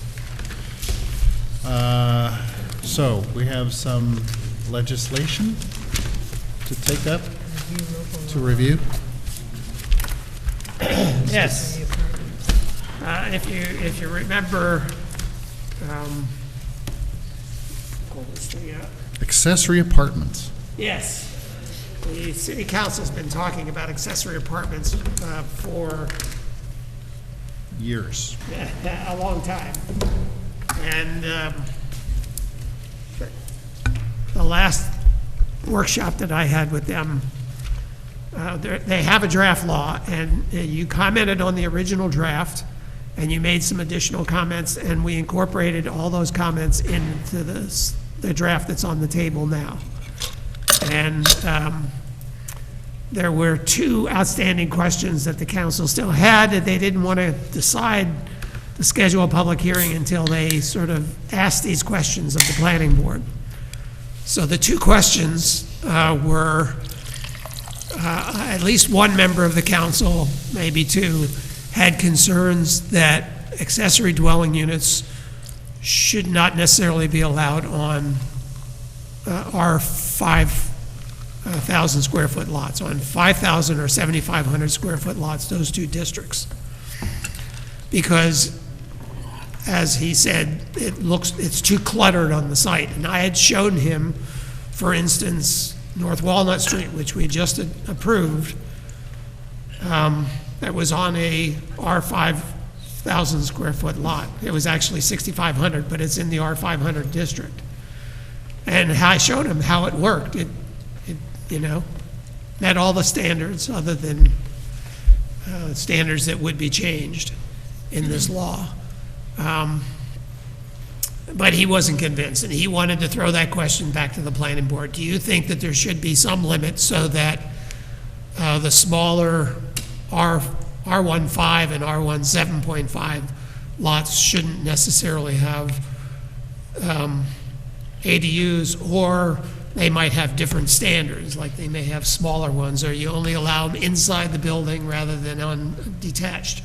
To me, that's a rollback of the existing. It's making, you want to encourage these things, and that's actually rolling it back and making it harder to do these things on smaller lots. But that was the question he asked. So the sticking point, the question was, so lots smaller than? 7,500 square feet. So the lots in the R15, which is 5,000 square foot minimums, or R1 7.5, which is 7,500 square foot minimums, which take up a good chunk of the city in terms of the residential districts, not the outlying areas, but the areas on both sides of Main Street. Yeah, I mean, a 7,500 square foot lot is a pretty small lot. Well, you can basically look at 31 Beacon Street. That's 7,500 square foot. Fair. That's in the R1-7.5 zone. But it's not impossible to do, right? And it, like you say, it represents a significant, potentially significant. Yeah, I mean, I did drawings, I remember showing them to you, of how a garage might be converted on an R15 lot. And it works without any variances. It's, Yeah, this guy's, right? These little diagrams? Yeah. Yeah. if you scroll down to the R15 versions, Right it here. works. Yep. Now, sometimes you might have to do a two-story accessory apartment as opposed to a one-story. To achieve a square footage, yeah. Well, we just did it one at it's in the R15 district on 61, or wasn't 16, or whatever it was, on North Walnut Street, in the backyard. It was a 450 square foot accessory apartment, met all the setback standards. And I don't think, to me, that's cluttered. Yeah, I agree. I tend to agree. they're allowed now, and if you want to encourage them, the last thing you want to Right. do is roll it back to me. Take it away, yeah. And have more restrictions. We think. And if it doesn't work in terms of side yard setbacks or whatever. It doesn't work. It doesn't work, because of the configuration of the house or whatever else. Parking. Parking, whatever. Yeah, I don't think it should be ruled out through, Just size alone. You're saying it should be kept in. I think what happened is that there was a public hearing on this. It wasn't actually a public hearing, it was a public informational session in which people were allowed to comment on the draft law, the first draft. And they had a number of people, probably 4 or 5 or 6, who came out and said, you know, you're over density in single-family neighborhoods, and too much traffic, and sewer and water, and, you know, all the standard complaints you have about any new development. It misses one key point, though, that these aren't necessarily intended to be non-owner occupied, right? Meaning. They have to be owner occupied. That's right. Yeah. And therefore not bed and breakfast, Airbnb. Right, there's specifically, the law says Right. they can't be Airbnb. Exactly. So the first question they had was, how are you going to enforce it? You're going to build these things and they're just going to become Airbnbs. And so the city hired a firm to figure out how to enforce the Airbnb law. So they're going to actually monitor. so you could pay secret shoppers to basically go and search for Airbnbs in the city and identify non-compliant ones. So that's what they're hiring somebody to do. Really? Oh, so they got the secret agents? We should be calling this short-term rentals, not Airbnb. The building department didn't have enough personnel to do it, so they're going to hire some firm that monitors. Knows how to Google. He knows how to Google. Yeah. That's But fair. that's good. So that complaint sort of went away, and now it's down to the 2 questions were, can these really fit on small lots? Sometimes, yes. Yes, sometimes, yes. Yeah, and I agree. I don't think we should remove the capability of certain lots to accommodate accessory dwellings. My personal. So what? view. So the parking concern that they brought up, is that, you know, is part of that issue like what happens during winter snow removal, or is it just like in Well, general? the second question, after, there's 2 essential questions. The other one was that, where is this? Because, you know, Somewhere. we may need to be creative at some point. Every time winter rolls around, I see on, you know, Beacon's Facebook page, the cries from people like, where can I put my car? I just moved here, where can I, you know, and there are places like the Elks will rent you a space that you can use to put your car, you know, when you need to get off the street for snow removal. And driving through adjoining towns like Cold Spring, when they have a storm coming, everybody's parked along 9D where they have that parking lot for the park, the baseball fields across from Haldane. Maybe Beacon needs to consider doing something like opening up the public school lots for you know, storm parking or something to get people's cars off the street if it's going to be, you know, maybe there's a tipping municipal point. lots, can't you? Yeah, or just or Yeah, create they a. will. They have to be cleared by a certain time. It's, but- it's like when I used but to I live on mean, Main Street and snow was coming. I couldn't I'm not park on Main Street. So I'd sure have to how park all the parking way is down. becoming Tough luck. such a concern in winter when you're required to have on-site parking for the apartment. No. So the 2 questions related to parking were, in the draft law, there was a sentence added that says, a minimum of 1 off-street parking space shall be provided for each, so that's in there now. But I added, the planning board may, in its discretion, waive all parking requirements when it deems appropriate. I like that amount of leverage. We're not going to see these. It's in there. It's in the That's draft, his and Yeah. they wanted to push But back on that. Aren't the majority of these not going to go to the planning board? No. The way the draft is set up is that if it's inside the building, like 31 Beacon Street, and involves no exterior changes, Dave Buckley would approve it, based if it meets all the rest of the standards. If it's an exterior addition or detached ADU, then it would come to the planning board. Right. Right. I mean, actually, in that case, it's a two-family dwelling in a lot of ways, right? It's being called an ADU. What it is, it's what I have, to be quite honest. I have a tenant upstairs, you know, and that's, so it's the same, it functions the same, and it does the same purpose of increasing the amount of ideally lower cost rental units within the city. Yeah, in the city, something like over 75% of the city is single-family zoning, does not allow two-family, does not allow multifamily. So the only option for any sort of affordable housing are ADUs on 75, 85, maybe 90% of the city. And so that's why it was important to sort of address ADUs and make them, the process more streamlined.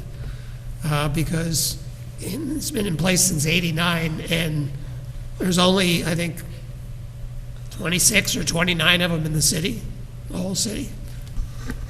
So it's not been real attractive. And the idea would be is if you loosen up the regulations, don't make so many hoops to go through and variances and whatever else.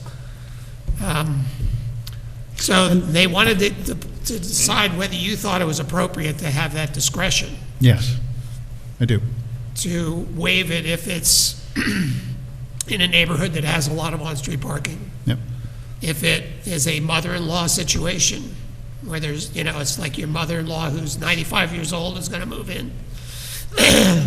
For 5 years or Well, I was going to say, all of whatever. that, it's that at the instant, but it may not be that, like Yeah. as Yeah, you well, say. that's your. Going forward. I hate to be in a position where people feel that either someone isn't telling the whole story or somebody feels like that maybe they're not being completely upfront. I mean, it should just be a cut and dried case, you know, and Right. things about relationships with other Shouldn't people. have So you think it should just remain that there's a one required parking space? No. No. I just meant the mother-in-law, the related person part. I think that's an awkward thing to ask people to maintain for a long time. I think it's a transitional And I wasn't- situation. No, but I don't think you. I don't think that's what's. Yeah, it wasn't what John was Yeah, right. saying as a criterion, but I think, example. I agree with what you're saying, though, is that we should try to avoid, you know, being kind of moved by, because I know I think there's been people who have come in and have described the situation they're looking to create, and it's been a very feel-good thing, maybe for like a physically challenged relative or something, and we all feel moved to be like, oh yeah, we gotta, and then, you know, and then it seems like other people, you know, come in and they feel like they have to start creating some, you know, Yeah. justifying Also, it. it's People like, shouldn't. I'm a good guy. Yeah, people It's shouldn't. it's simply a here's my tool, personal though. story. Oh, I know. It's simply a tool. Yeah. We don't have to use it, even if we're moved to tears by somebody's appeal. But as far as parking, some people. I'd prefer to have that flexibility. Are you guys arguing against it? No. I think we're just trying to say that, like, we should be able to evaluate this the same way for everybody without having to be, you know, giving them extra credit for it's a hard luck situation. I understand. Or it's, you know. You're right, because same thing, everybody comes in with a subdivision, I'm gonna build it for my children. Yeah. Well, guess what, your child's there for a year, and they sell it, and then you We have, saw- so we you have no essentially clue who's saw gonna that be in there. tonight. So, People are coming in. you and gotta take making the public- heartstrings out of it, and. Yeah. But People are coming in making public meeting comments and prefacing them with lines like, well, you know, I understand you want to make some money, and then the applicant gets up and says, this No, is a house for it's- my it's- daughter. it's all and moot. This whole, like, you know, Right. psychodrama. It's like, it's not So letting me go what there. I'm hearing is that you're advocating for removing the leeway that the planning board would have, which you just asked, on the ability to potentially waive. Is that what you're arguing for? No, I'm arguing that we keep the ability to waive it. Yeah, I'm okay, just I saying, got you. I think we're just making a philosophical point that all of us should try to stay away from the emotional. Oh, you know me, I don't Do it on the buy into physical the relationship emotional of the crap. site and the Yes. parking on the street and Yeah. those sorts of It's things. the other mitigating factors, yeah. We have to treat everybody the same. So I think we're majority agreement The second, that the that should second stay. part of the parting question is, how would that work if the streets are too narrow? You know, a lot of streets in Beacon are too narrow. For on-street parking. Yeah, and so then you would not waive the parking Right, because. that would be a criteria, and I think that would be a very limiting criteria. It would be good to have some example criteria so that we can be perceived as, again, consistently making decisions Well, I think it would be Sort of, you know. per application. We'd have to review the application. Yeah, absolutely. But I think in our situations, both Rombout and Tyranda, two of the members here live on, are really one-way streets that have parkings on both sides. And there are streets that are particularly too narrow to have parking on both sides. And that may be a separate issue that needs to get dealt with separately, but it also can affect, but intermittently, only sporadically, depending on the amount of ADUs that get on a particular narrow street. I think we just have to look at it on a case-by-case basis. And Rombout is a good example because it's a thoroughfare for people cooking to avoid Main Street, unless all of my neighbors and I agree, which we do, to park on the street to calm that traffic because it's dangerous. So The Main Tyronda's Street a Access nightmare Committee has because it recommended changes width. to have no parking signs on the east side of Tyranda, except for the last block near Main Street. They should, and it's not only terrifying when, you know, it's parked on both sides, but then watching people navigate it as it narrows and widens again, and they're not used to it, you know, which is by. I was talking about Rombout. Yeah, I know, Well, we'll switch back to Tyranda. It's similar, but there's a slalom you have to do, right? Around the curves. Anyway, so that's just kind of moot, but what is Just a quick clarification. What was the answer to Kevin's question? Because I thought the whole point was that the planning board would not be involved with the new law in a lot of cases. So when would we be in an opportunity? If it's an to- addition to a house or involves a detached building or conversion of a garage or anything that's not entirely contained within the existing building, it would still come to the planning board. It would only be decided by Dave if it was inside the building and had no setback issues or anything like that. So the questions were, the one we just addressed relative to discretion and the leeway around potential for waiving parking. So we all agree that, I don't know how we need to formalize this in our comments back, but that's something we would like to maintain. Or And the add. Or add, oh, okay, I thought you mentioned That's it was new. already in there. What's in the draft right now? Oh, it's in the draft, okay. Maintain Keep in the it draft. in the draft, yeah. Right, maintain in the draft, and then add to the newly adopted law. Then, the other one was the R15. Should you further restrict it in some way for smaller lots? No. No. I'd prefer personally to keep it on a case-by-case basis, because there's going to be restrictive mitigating factors of every application, and that's part of our job. Right. So, And also part of, one of the intents is to have it be extensive and have a number of units that makes a difference. Because if you only have two of these, what we've had is not going to impact the available affordable housing in Beacon, the amount that we have. We have to increase it to a certain amount. right, so it sounds like you're in agreement. So, I think So we all people agree. think that it's a good strategy to promote affordable housing, and the process should be streamlined as much as possible. Yes. Yes. Well summarized. Okay. Agreed. We good? Motion to adjourn. Motion. Motion by Jill? Seconded. Second by Len. All in favor? Aye. Well done. That was record-breaking speed. You got lucky that a couple things got postponed.